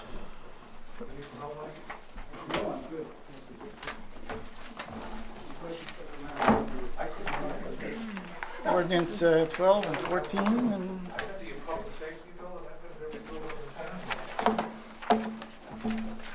All right, let's see. I'll just give you a kind of an overview. yeah, because I think Start. 2 of us were not here, Yeah. so that would be good. Right. Okay, so we talked about addressing some of the ordinance definitions, and I've listed them out. First one is municipal use, second accessory use or structure, agriculture was another. I'm going to go by section. So that was the first section, is the definitions. And the way I split it up is I kind of gave you just a quick summary, a sentence or two of what the issue is, and where you see or don't see the definition, what the recommended definition would be, and that's for you guys to kind of hash out if you like the wording or you want to make changes to it. And then you asked me to identify parts of the ordinances where there might be some reference to the term. So I did that. Okay, beyond definitions, we addressed a couple of changes to the shoreland zoning allowed use table. This is based on a discussion that Jim and Chris and I had a couple of weeks ago. And I've basically just cut out the sections here that have changes. So 15E, we use the term municipal, this is just an example, and then I've underlined institutional because we had a discussion as to whether or not to add that term. And then number 3, we talked a little bit last time about Chapter 1000, the DEP's changes and updates to shoreline zoning. And I've had a couple of ongoing discussions. This is sort of evolving. We were going to look at making the amendments, incorporating the amendments for nonconformance, because those amendments were approved. They're now in statute. The conversation I had most recently with Mike Morse, I'll go into a little bit more detail, but it's not 100% as to whether or not you might want to move forward with that this year. You may choose to wait, and I'll explain that once we get to it.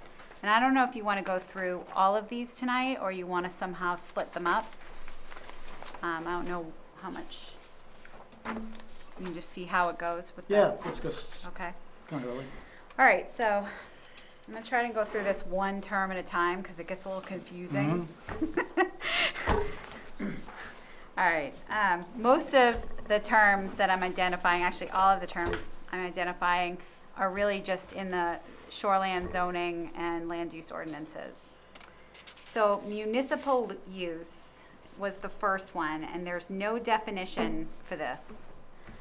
You have a definition for the term town, and then it's followed by municipality.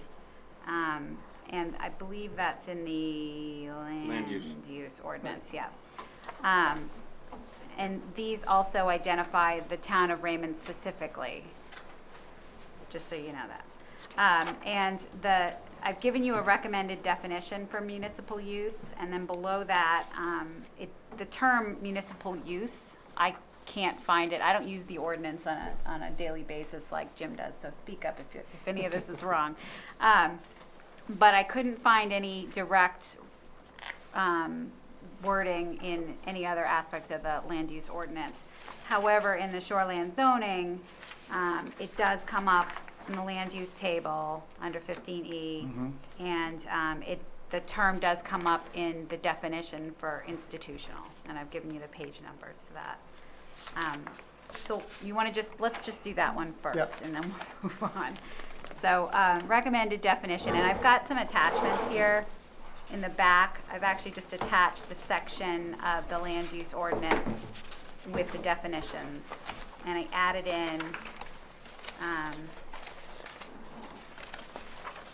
the definition just so you could see. Let me see.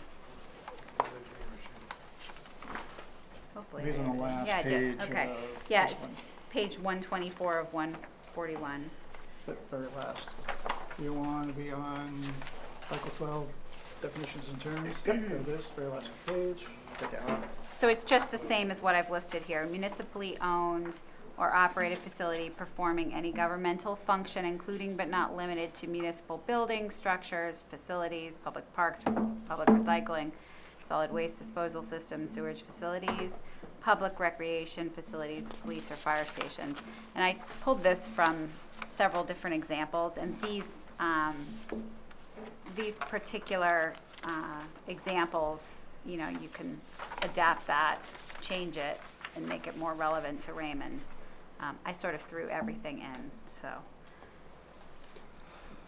Well, but you've also given us examples, right, from Yarmouth and Cape Elizabeth and Gray. In the and- previous one, we went through some examples. Every municipal, almost every single example identifies the town itself. Yep. And has really more specific terminology, and most of them have added language that's been added over the years that relates to something that's happened in town. So I cut that out and I started again just to give you a generalized definition. Yeah. But this definition opens it up to any municipality. And that was the discussion we had last year, if you recall. And that's up to the board, how you want to handle that. But Mary Costigan suggested that that identification with the town of Raymond be removed from any sort of definition related to municipality. I'm not an attorney, so I Oh, the just the relaying. problem that flags is the first two right above it, you have municipal officer and you have municipal officials, Yep, specifically town of Raymond. yes, that's correct. So, but down here we say, not town of Raymond. Well, town of Raymond, we say everybody. Any- So- We just any- don't identify it specifically. Right. Doesn't exclude the town of Raymond. No, agreed. But you're right, it adds an inconsistency with the other two municipal definitions. I don't see why that definition can't say a town of Raymond owned or operated facility performing any governmental function, blah, blah, blah. Again, I don't know why the legal, that was her conclusion Right. as an attorney.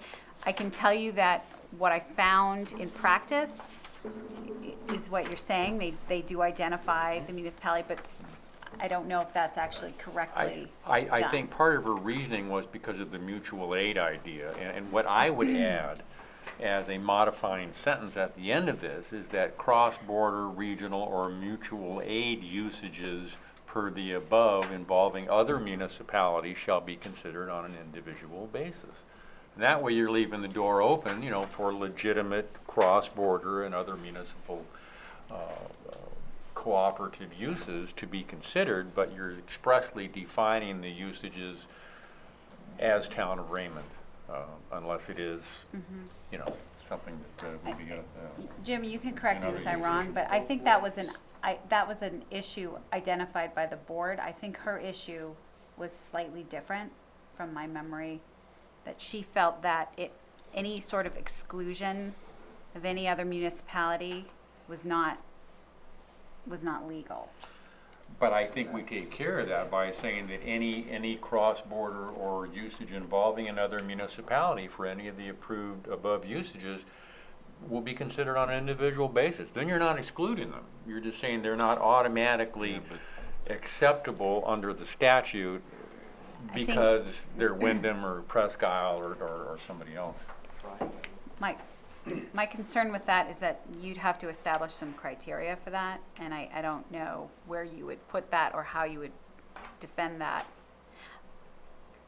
I think if you're going to try to add some wording in to distinguish certain uses allowed in the town of Raymond, that it might make sense to get her legal opinion on that.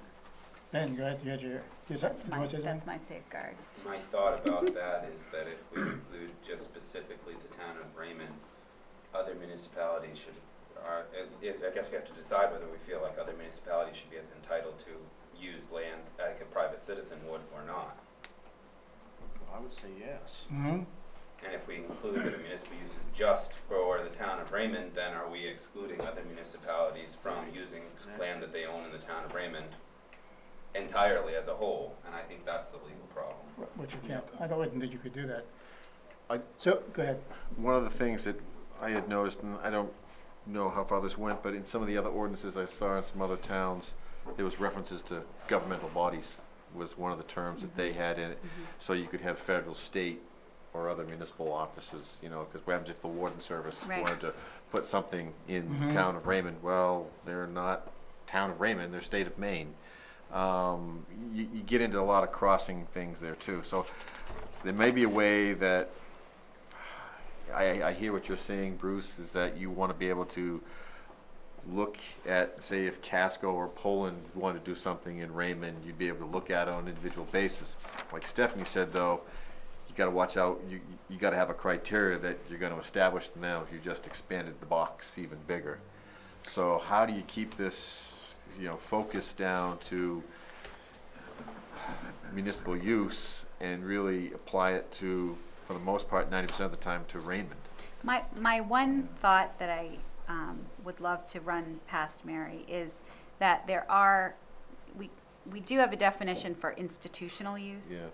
And I'm wondering if the institutional definition would be a safeguard and allow us to then add municipal that municipal the chart. use is just the town of Raymond. If we do allow institutional uses and include that as, you know, government, because that I think is governmental, the It's- term governmental is in the shoreland zoning ordinance under, can you read? Institutional? Yeah, a nonprofit Page or 59, quasi-public yeah, right. use or institutional, Public, institutions such as a hospital, church, library, public or private school, hospital, or municipally owned or operated building, structure, or land used in public purposes. So I think if we, my hunch is that if we were to incorporate that definition for institutional into the land use ordinance, it might give us the opportunity to define more strictly municipal use as just within the town of Raymond, or Do just we have owned to by the town allow of Raymond. Municipal as an allowed use, period. Well, it's, If we take it out of the table and we say it is not without planning board approval, Well, it's the way it's in there now. Isn't it? yeah, It's in there now for it's, planning board approval. It's in there now for planning board approval. but Right. if you took it out of the table totally, I mean, I don't know, I've always I'm asked- feeling a bit. I've always asked, sorry, go ahead. No, I'm feeling a bit lawyered, no offense, in that they're saying you can't run your town the way you want to run it, and with the comprehensive plan, the way we want to do it, that we have to open ourselves up to every municipality that wants to come in and buy a piece of land and build whatever they want on it. I mean, I feel that, what I'd like to ask her though, well, as long as it's within the ordinance, they can. well, except that if you've that's- identified municipal in the ordinance as just the town of Raymond, and then you have another use that's institutional that does allow others, I think there might be some, I'd like to ask her if it's possible to then use that term municipal just for the town of Raymond and exclude under certain uses, under certain zones. Only allow municipal but not allow institutional. Does that make sense? I'm not against massaging the definitions to do something that not only meets the needs of the town of Raymond, but meets the legitimate needs of other municipalities for things they may need to do on land they own here. I'm not against that, but I think the pushback that a lot of us sense is not getting into another situation like we got into earlier with the other Fry Island application, where they want to do something that in a lot of ways clearly didn't meet the intent of the zoning and the usages and what was acceptable for the long-term planning. And unless we structure the definitions very carefully, we're opening another back door for another application like that that's just going to turn into a tar baby. Yeah, but the That's my pro- concern. But the issue is that it's, I mean, granted that probably an individual is not going to have the resources of a municipality, in this case, the Fry Island project, but as long as the owner of the land meets the requirements of the ordinances, what they're doing can be done. So if we don't want to see, you know, a 300-person square foot, whatever, center or whatever construction project that they're going there, then we have to change the basic ordinance that disallows that as a use in the. Which is part of what we're doing by massaging the definitions carefully. No, all now you're doing is attempting to change it for a municipality. But you still could have, an individual could still go up there and build whatever they wanted to, as long as it's within the ordinance. And we might not like it, but it's within the ordinance, and it's going to get done. I mean, ultimately, the reason for this definition is simply because it's referred to in another part of the shoreline zoning ordinance. So we're just addressing the fact that there's a term that's not defined in the definitions. Correct, right.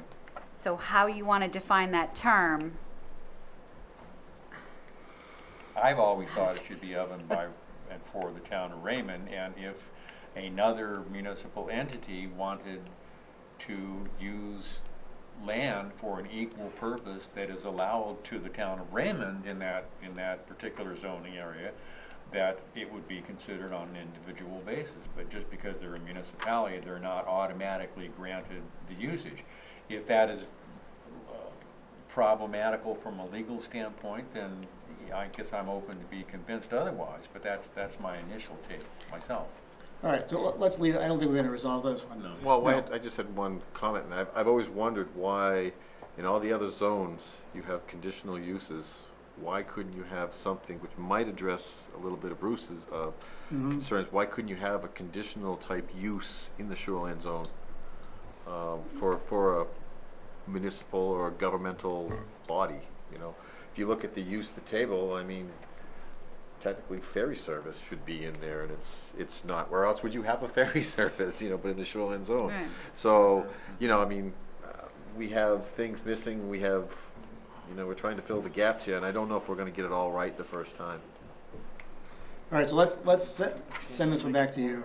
We got far All on this right, one. are you comfortable with me asking for Yes, some yeah, more I think- information from Mary on this? Yes, and I Okay. think that's exactly what I would like you to do. That's what I'd like to do.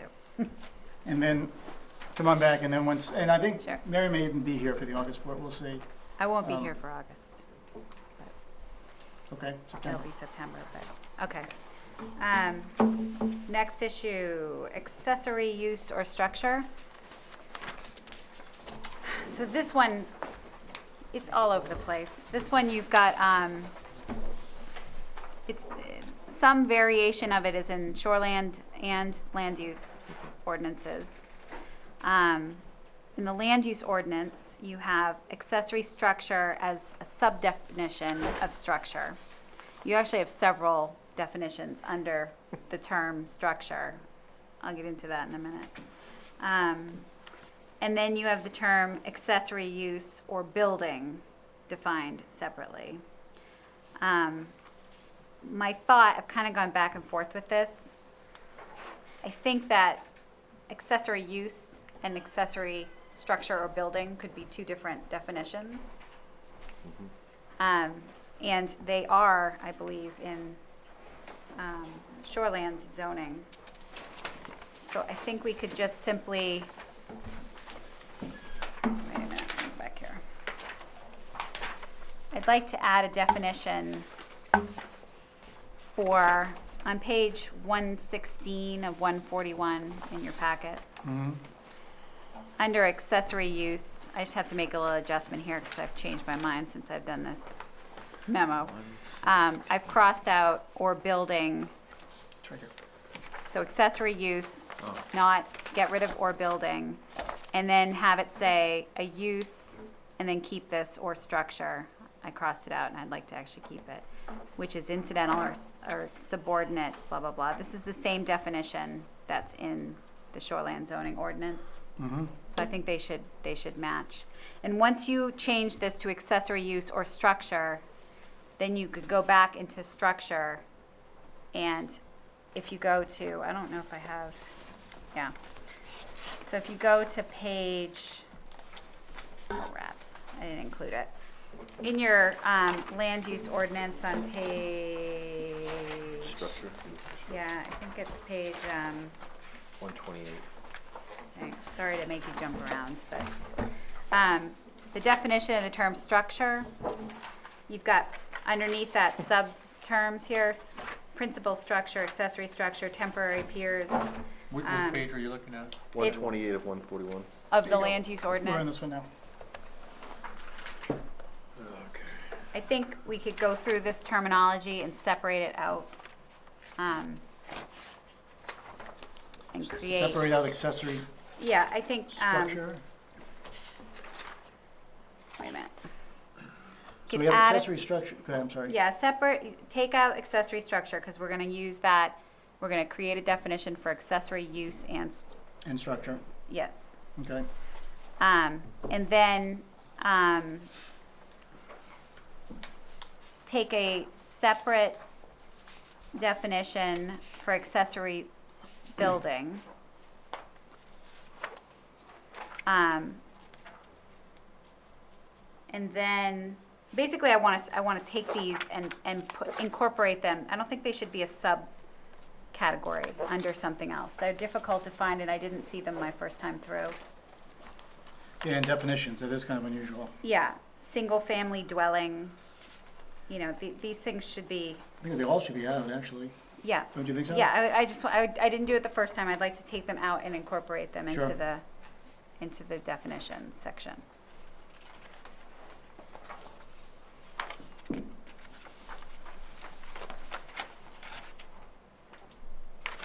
All right. I don't think it should have any major effect on It's just the so- ordinance, but. So if you go through here in the land use ordinance, accessory uses are permitted in both, the VR, R, and RR, zones. That's one place where, that term is relevant. Anyway, and I've showed you the different definitions in the land use ordinance.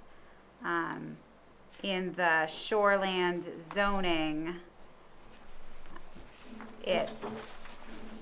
the terms appear several times. It's, there's a definition for accessory use or structure already in that. Accessory structure is identified in the land use standards. So it's riddled throughout the ordinance. I don't think that separating those out will affect the way the ordinance is implemented. Do you agree with that, Jim? But I think it clarifies it a little bit, makes it easier to read rather than having it as a subheading. Right. My thought was to keep, I think you can get rid of, I'm sorry, I'm not. No, go ahead. But I think you actually can get rid of single-family dwelling completely. I mean, I think you should look through these, I mean, you and could, some of them, you can just, yeah, you well, could because- define it. I don't, I don't know why, I mean, we can look back and see why we've adopted it, but, you know, you have a single-family dwelling, and then you also have a dwelling, which Right. also just describes it just a slightly differently, but it's Yeah. exact same. And the strange part is, you look, they both were adopted at the same time. Oh, yeah, look at that, that's, So there was a method to the madness back then. so for and I some think, reason. the other one, One's a permanent, structure, Land one's a use or unit, even but. shoreline zoning? permanent I'm and in land use. temporary, Land use, 120 and then 128. All right.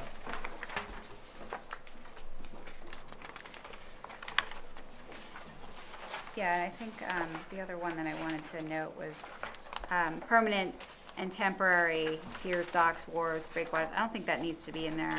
It's in the shoreland zoning ordinance.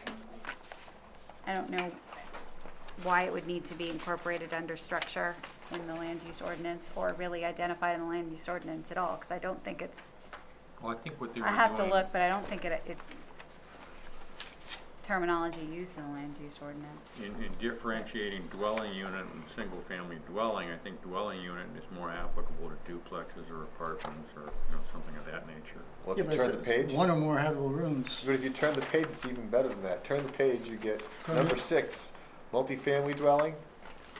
On page 124, you have multifamily dwelling. Multi-family dwelling. So it happens. Oh, yeah. I mean, Well, at least it wasn't adopted on the same day. That was, no. yeah, that's 05. All right. I remember. So now you have I three remember things. messing with this. I remember we did this too for some reason. No, I mean, in '87. Oh, in 87, I remember that. I All right, remember why. what are we up to? Agriculture. All right. And you gave us This one samples. just isn't defined. So I've included a recommendation for a definition. The production, keeping, or maintenance for sale or lease of plants, trees, animals, or bees. I threw everything in here. Including but not limited to forages and sod crops, grains and seed crops, dairy animals, dairy products, poultry and poultry products, livestock, fruits and vegetables, ornamental and greenhouse products. Agriculture does not include forest management and timber harvesting. So this is the same definition that exists in your shoreland zoning ordinance. I mean, you can add to it. There's so many different variations depending on if there's some significant use in town that needs to There's be some state identified. regulation as to the acreage to be defined as a farm. I know that came up. I've not seen another that in any other issue, definition. which- Chicken. And I don't know if you want to look at that state ordinance. I can't remember exactly what it was, but it was, I think it had to be, thought it had to be 5 acres. That's a definition of a farm? Well, but within that definition, the state was saying, you had to be that large to do these activities.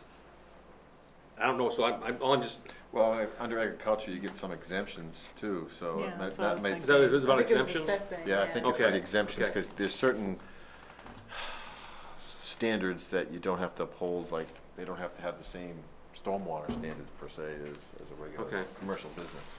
But if this is the definition in farmland, is in shoreland, is there any, It's the definition in shoreline, and it's also based on Is there several a- other land use. is there any issue of that activity being within a certain distance from the water? Or can you have I'm farming, sure in some agriculture right cases down that- to the water? I believe that's the case. I think that's the case, and I think that's the, it's always been a little bit of a battle, but, you know, a lot of these agriculture areas existed prior to a lot of Yeah. shoreline zoning. Trees. You don't see a lot of new agricultural uses coming right up against the water. No, The land's too valuable. yeah. I mean, it's not something that's typically been identified or discussed in the definition. Somewhere I thought that you had to be 100 feet back. Well, there is, To have a- chickens. there is 100 feet, No, for livestock, any kind of chickens or anything else. 100 feet back from what? The water. Well, that's standard. No, to have them, where's that, Because you can't have structures, not structure, the Structure animals. zone. oh, just the animals. Right. The animals or the use or the crop. Right. Right? But I mean, that's a state kind of regulated, I don't know if there are state regulations for that. I don't know. I think there are. Do you want me to look into it? Is it something that's relevant to the I definition? don't know. Go in the definition, that would go more in In the ordinance. the the ordinance. ordinance. Right, yeah, but I mean- Zone, so. What, or do you even want to, with this, you can, in compliance with the state, what's the state say about shoreland and agriculture? Is what I guess I'm getting at. And You may again, not want it as an approved that's- use. I don't know. I think that's regulated by the state though, I think, if In- you're. But we wouldn't put that in a definition, though. No, No, so this is I good. mean, it's not in the shoreline, Right. it's not in the model shoreline definition definition. itself can stand Yeah. Yep. submitted. Maybe if we want to look at the way the ordinance itself is written up, but the definition, at least we have to know what it is before we Yeah. can prevent it or allow it. I mean, the big issue here is that it's a term that's, comes up several times as a permitted use in land use, in the Under land use our- ordinance and the shoreline zoning. Under So- the land use ordinance, farm buildings other than dwellings shall not be erected within 50 feet of a neighboring property line or 100 feet from an existing dwelling on a neighboring land. Feedlot, fence runs, pens, etc. can't be located within 100 feet of a neighboring property line, excluding pastures. That's about all So I that's have in for the setback. performance That's right standards. in the performance standards, yeah. So I assume the shoreline zoning would be same. I'll look and see if there's any performance standards, but I don't know if there are. All right, so the only other one on this one is institutions, and that's going back to the drawing board, right? Yeah, I want to clarify the differences between those two. And then, okay, so in the land use table and the shoreland zoning ordinance, it's page 3 of the memo. Can I throw something out about the agricultural definition? Yeah. I wonder if we should be including, I know this is gonna seem arcane, but beside bees, there are insects that are sometimes raised to be released to eat foreign insects that have come in, you know, for which there are no known enemies available locally, and I'm wondering if we should have something in there for other types of insects that Yeah, have, you know, I can look that at type that. of a usage, and not just bees only. Yeah, I can look at that. Under going back to agriculture real quick. No newly established livestock grazing areas should not be permitted within 100 feet of horizontal distance. There you I go. thought there was somewhere in there. What section is that? That's an N of the shoreline zoning, page 28 of 65. No manure spreading, no tillage and resource protection over 20,000 square feet, so there's restrictions in there. But it also reflects, Thought it was in there. it also references Maine Department of Agriculture and manure utilization guidelines and things like that, so. It's covered. All right, so, in page 3 of the memo, I've pulled an example from the land use table.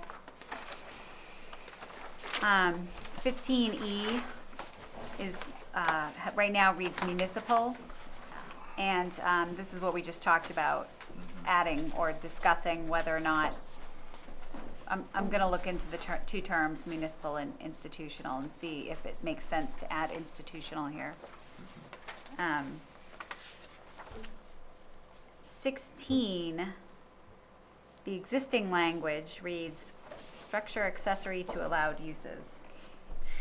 And this just seemed very awkward to us.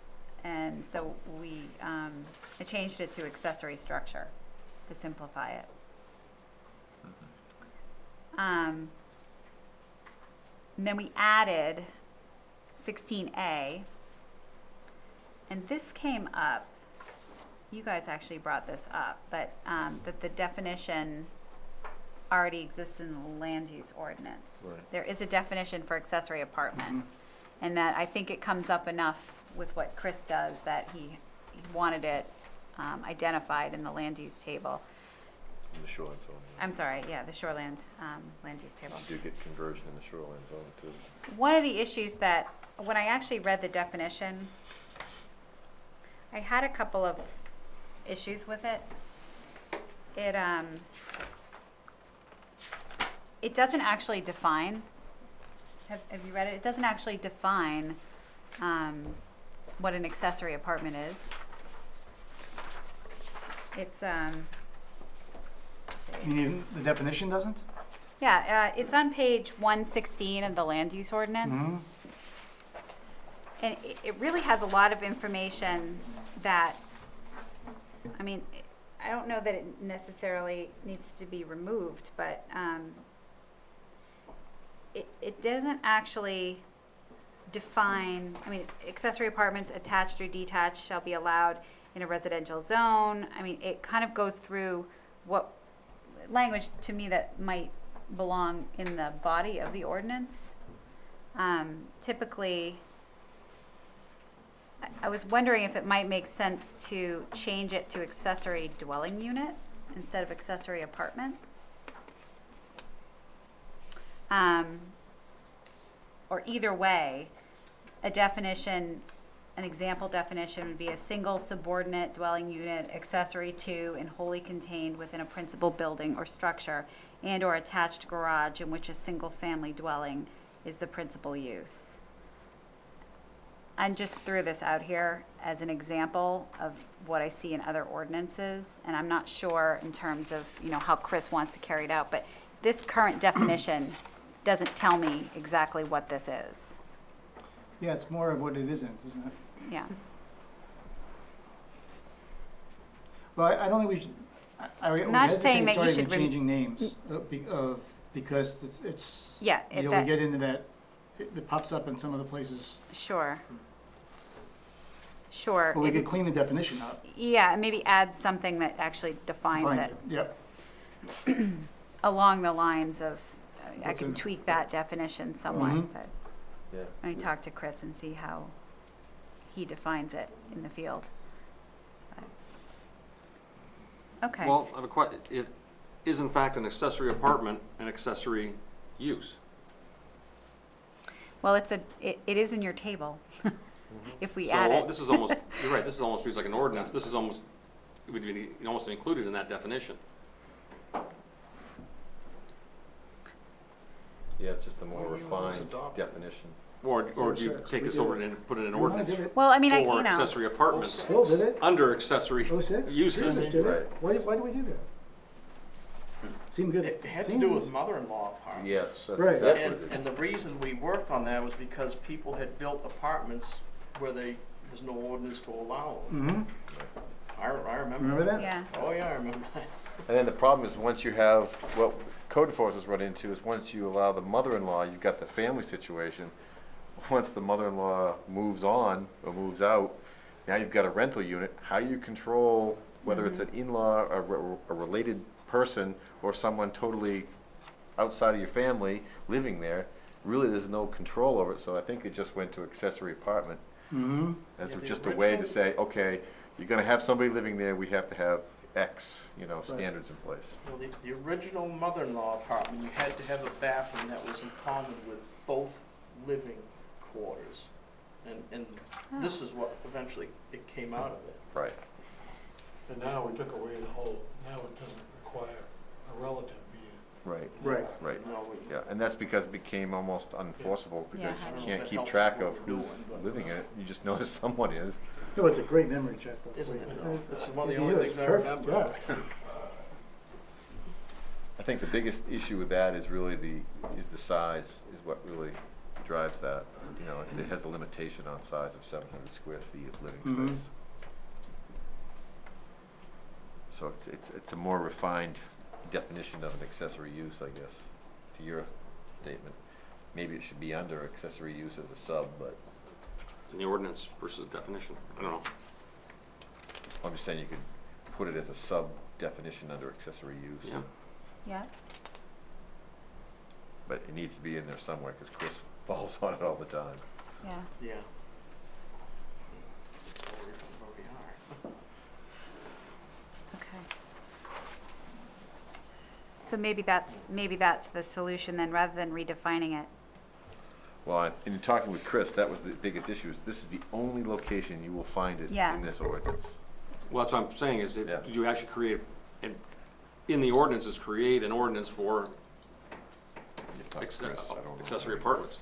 I don't know, moving most of that or all of it into a different section rather than Into a a different definition. Into a use rather than a Yeah. definition. Okay. I'm gonna have to look at that in more detail.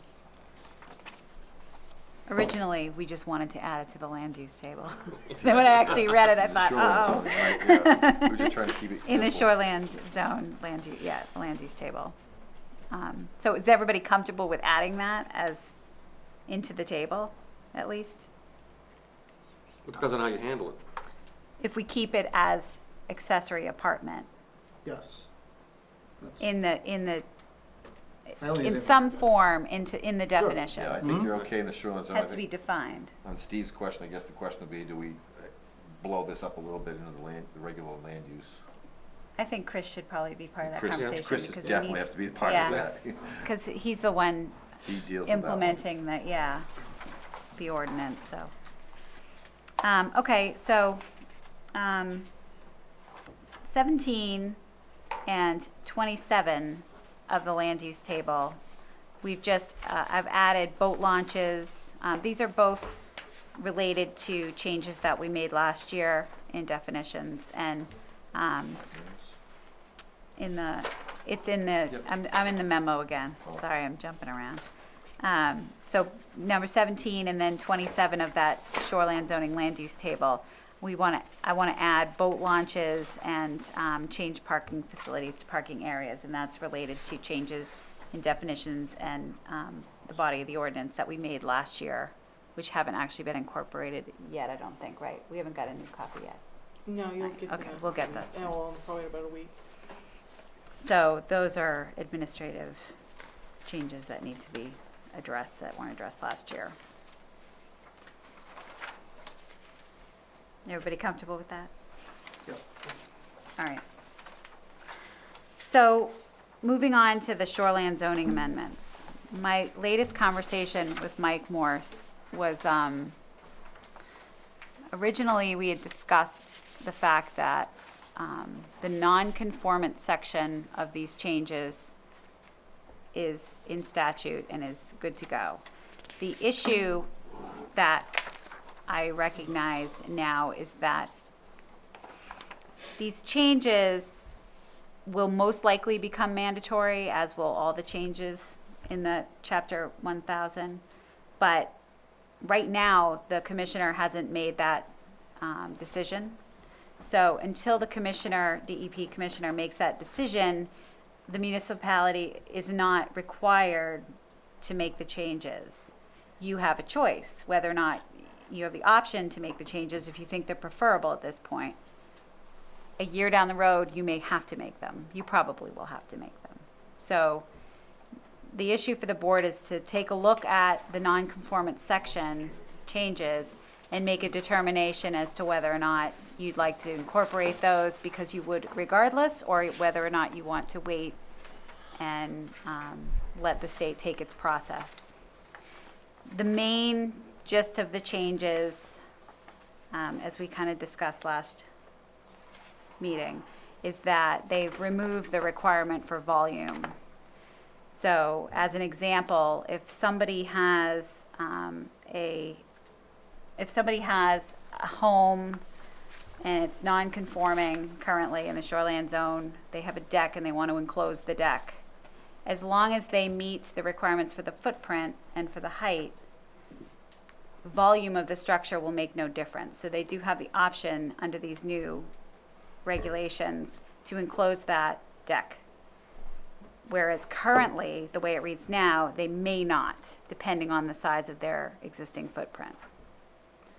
So there's some of the regulations, depending on the project that is before a board, some of the regulations may be more strict and some of them may be interpreted as, you know, more flexible. I guess my question there is, wasn't the intent of the board over time, where possible and where it was logical, we wanted to adopt state statutes rather than have things that were at variance with state statutes that just led to things being more complicated? It's most likely this will become a required change. Currently, it's not required. A municipality still has the option to either adopt the changes now or decide not to. Down the road, there is a chance that they won't be required changes, but most likely they will. Or more likely, it's going to be very close to this, but it may not be exact. Well, this particular one is How pressing is the issue right now as opposed to waiting for the state to come out with their final rules and then just adopt that and not have to go back and adopt something twice or 3 times? It isn't. And I've already done the incorporation into the ordinance and I've sent it to Mike for him to look at. It's just the non-conformance section that's in statute now. So that's the only changes that I put into this. I put it in so you could take a look at it. You know, it might be something you want to look at this year, but there's absolutely no reason that you couldn't just simply wait. You know, we've already put them in and had them reviewed. They don't have to necessarily be adopted. Do we know what the timeline is on the state passing the new rules? I think by winter, but that timeline's been evolving. Yeah. State. Yeah. So, am I reading this right? It's basically saying if your house is within 25 feet of water, Yep. it would change from, they can now expand 30% Correct. to they can't expand at all, unless they're under 800 square feet. Correct. Right. It's 30% It's a big change. of the So, 1989 or I capped think at if we're gonna 800 adopt square something feet. like this, the residents of town of Raymond need to know it's coming and be given plenty, because I've been down on some lakefronts and there's a lot of structures that It's are. a lot easier for people to swallow when it's being mandated by the state. Mm-hmm. But if they're also given fair warning, that you don't want to just suddenly, boom, they got an architect working on a 30% expansion and suddenly they go, what, we can't do it? Well, in some cases, it might enable them to do something that they couldn't But do before. there's But in yeah. other cases, it may won't. not. Yeah, Right. it's difficult to figure out Yep. exactly where the pros and cons are. That's Right. In either case, I think we want to wait. I do. I think there's no reason to try to sell agree, this. Yeah, I think you wait till the I final think we're versions going of to it. create too many Right. potential problems if somebody, we change the rules and somebody can do it now this year and then we change the rules again next year and somebody else can't do it and they say, well, somebody 6 months ago could do it and now I can't. Well, and the state's going to go through a process of educating boards and you'll get more detailed, an opportunity to talk about it with their representative, most likely. So, I think those usually come about, don't those usually happen at the beginning of the year? A lot of that legislation goes through in like January. That's what he said, I think January. So we're gonna hold off on those. You'll be back in September? Yeah, I've done it, so it's here. Okay. It's that's just, good. you know, Just hitting when the you print want to button. look at it. Okay. The last couple of things were related to adding something to Article 10 of the land use ordinance to require 11, I just wrote in, require 11 by 17 plans as well as a digital copy of the plan. You know, my comment there, I think I was the one that brought that up as being an issue. We're always having to have these, you know, 36 by 42s dragging around with us. But instead of 11 by 17, I would say scaled half-size set. Most times Yeah. you'll get that on 11 by 17, but depending upon what plan size you start with, if they reduce it to 11 by 17, it's probably not going to be to scale, which is going to lead to a mess when we're trying to interpret something. up Having there. done this We're for all a long getting time, older, the it's only harder to industry, Right. the only industry that requires, this you'll find this weird, a 34 by 22 drawing is the wireless industry. And primarily so that when you fold that, it's 8.5 by 11. That's the attorney. But, Hey, but I mean, but it makes your scaling to 11 by 17 a lot easier too. It's an automatic 50 scale. Yeah. But for some reason, and New Hampshire's the same way, they're 20, I get 34 stuff by from 22. architects all day long that they've reduced to 11 by 17, and the scale is like Yeah. 1 inch is equal Yeah. to 17 feet, Well, they 3 also have 3/4 inches or 3 foot something. by 4 foot sheets of paper too. Yeah. But I would say scaled half-size set. And most times you'll get that on 11 by 17. Okay, so I'll change it to But read at that. least then we know we will be getting something that's to scale, and if we have to interpret it and discuss it amongst the board, it's gonna make some sense. Right. and I guess, Jim, in our ordinance review process here, or going forward with our warrant review process, I think probably the community is, as Bill has mentioned, expecting us to do something with parking, or at least have looked at it, and in the shorelands. Mm-hmm. And I'm wondering if we want to now look at maybe not removing it as an authorized use, but somehow tightening up the size of that, or the amount of lots, amount of parking spaces that can be per acreage, or some. You mean shoreline zone or the what zone are you talking about? No, I'm sorry. In the LLR, in our same, LR1, LR2, Yeah. where we are per use. Yeah. So that, and I think that that's maybe an expectation. I mean, and I think Bill had brought it up last time, and I think he's right, that I think that our ordinance passed this time because it was better than what we had, Right. but I don't really think it was what the community really wanted. And I don't want to remove parking as an authorized use. Right. But I'm Because wondering. what you're saying is right now the limiting factor is the amount of impervious percentage of the lot that you can have. Right, and You want to have something that's more in line with a ratio of spaces per acreage or something. per acreage, or maybe maybe a greater setback, maybe a greater, a lot actually like the design that's coming in, it's more hidden Right. from And that's what we view. did with we put the buffers in place, but Right. what we really couldn't do is the overall numbers. And that's the gist of it that I think you and Bill want to look at, is a limitation on the amount of parking spaces per acreage. Right, But doesn't that partially flow back to the fact that you have to design your parking area so that it matches the required need? Right. And we don't want to just adjudicate in advance Right. and block people out from doing, legitimate need with being too over restrictive. So I wrestle with that too. Yeah. right, I agree, but I know that's why I don't want it to, I'm certainly not in favor of just saying no parking. Right. But I think something so that we don't have a Walmart parking lot, Right. right? Where we don't want a Walmart parking lot to be. And I think we've done a lot with the pods in the right direction. But I mean, But I think we the can max you could have for a parking lot is 15% of the lot anyway. Because of the impervious. It's impervious. Yeah. So you kind of have that ratio already built in. It's just, Well, Well, part how of it is often that do you- word commercial. Commercial parking lot, and municipal parking lot. Private parking lot are not commercial. Now, if it's tied to the structure, that was okay. But that was the part that nobody liked, the Right. fact you could have a commercial parking lot in the shoreline zone. Right, which was part of it that we got into with the whole, and I forgot how we did it. It was the last piece that we kind of had in that parking lot where it was not off-site, but, you know, we Right, talked the about distance. the commercial, like you said, the commercial use. We didn't want to have junkyards. We didn't want to have long-term parking in there. Mhm. You know, commercial parking lots. So I guess we can look, because we were just looking at fixing, our charge was to fix, you know, some standards in place, not the actual use. Now Right. you're saying, let's take a little closer at the use That'd be- for the commercial end of things, not We necessarily want the this to be private. the first and last on shoreline zoning, if we're Yeah. gonna deal with that. That's, and how do we do it?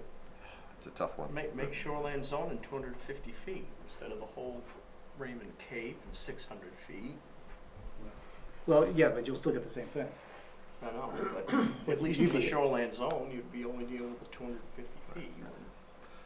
That 50 pod, that 50-car pod with the connecting driveway on each side is just about a half an acre And right that's, there. yeah.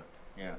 That's how I came up with that, is just because once you get over a half acre, you automatically trip into a stormwater permit. Or if you're half an acre or below, you may not get into the stormwater permit. So that was kind of my rationale So for there's that. your 50 car per acre. That's pretty much your definition right there, at least in the shoreline zoning with the pod. Yeah. I don't know. I don't have an answer. I think you just need to explore it. And, and our answer may be that, you know, we're not gonna, it's nothing that we're gonna change. It just stays, because it's the best we've got. Right. I know we struggled with that when we were doing that. That was the final crux that we were all kind of, Mary was writing language as we were putting it together. Yeah, and I think the final product, you know, I passed and it was a great product. I don't have anything wrong, I don't have any complaints with that product or defending that product at all, but I do think we need to kind of look at it in the structure of what I think now that in the end, you know, what we would like to actually have for parking and see if we can kind of get it to. Yeah, because I remember Get it now to it was, mesh. we didn't want to have the parking as the principal use Right. on the lot, Right. where right now that is kind of implied by that in the ordinance. So Yeah. that's a piece, I'll hash it over with Chris and Mary and see what we Okay. can tweak that a little. All right, All right, there's one more. oh, there is? Yep. Road management plans. This is, it's just, road management plans. This is something that came up, Private roads. And private backlot roads, adding driveways. language to the approved plans, to reference the maintenance. And this is an excerpt from. Something was binding that future Right. parties had to adhere to. Yeah, so that it's recorded on the plan.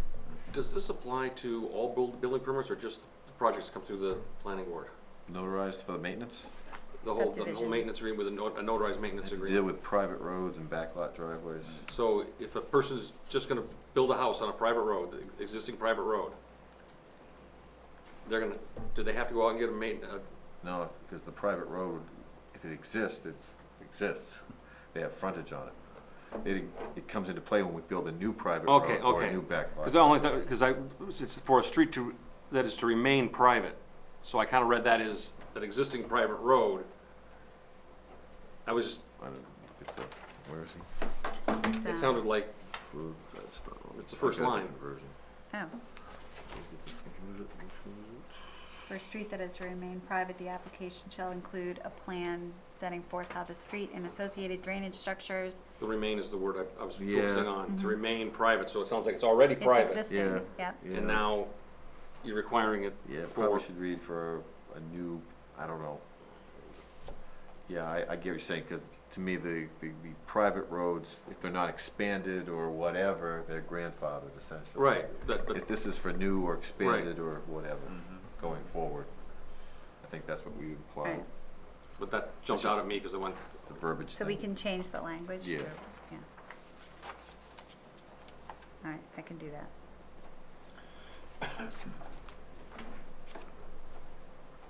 That's it. And the reason behind the requiring the notary that, like, It came up when we started doing backlot driveways and one had a private road, and the question was, this one was a family member, but the question, so they was like, oh, we don't have to worry, it's a family member. But what happens when they sell it? Right. If there's nothing that's in writing, you know, The new owner the is new bound. owner is gonna be out of lunch as what his responsibilities were, and so we wanted something just kinda nailed down.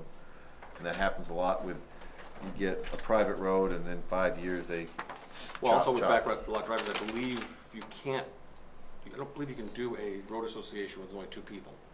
Can you? I don't think you, the That's my state, LC's paper. state type road I think you association. can have an agreement with them. Well, that's why this would be a I put it on your bit wheel. more important. Right there.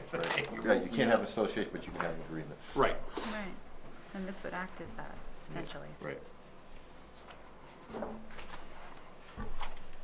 That's it. That's all I have. All right. Our last item, Jim, these are those, Yeah, these are the first of, you know, of our decision documents on 3 projects that Chris and I have reviewed recently, and they're just for your reference. how's it working? It's actually working pretty well. I mean, we've used basically the one thing we learned from Fry Island is how to write these now. So it's become kind of the block for this, Really? but you know, once you do one, it's not too bad because then you kind of have a block to go forward from there.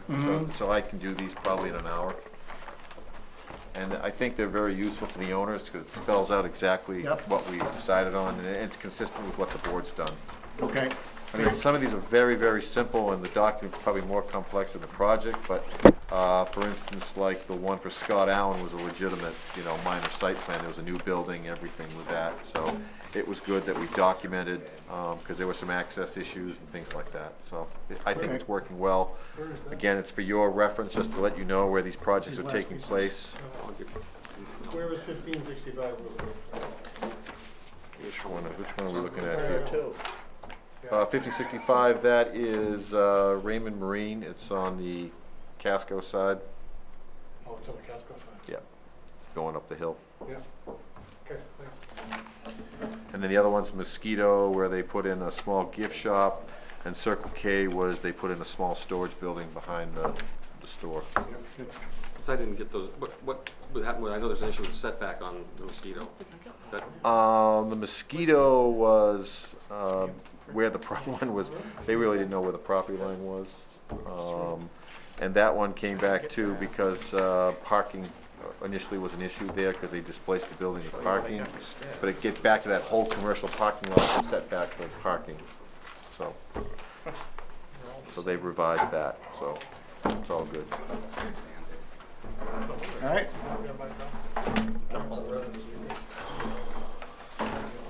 We need a motion for item 7. So moved. Second. Motion is here. All those in favor? Done.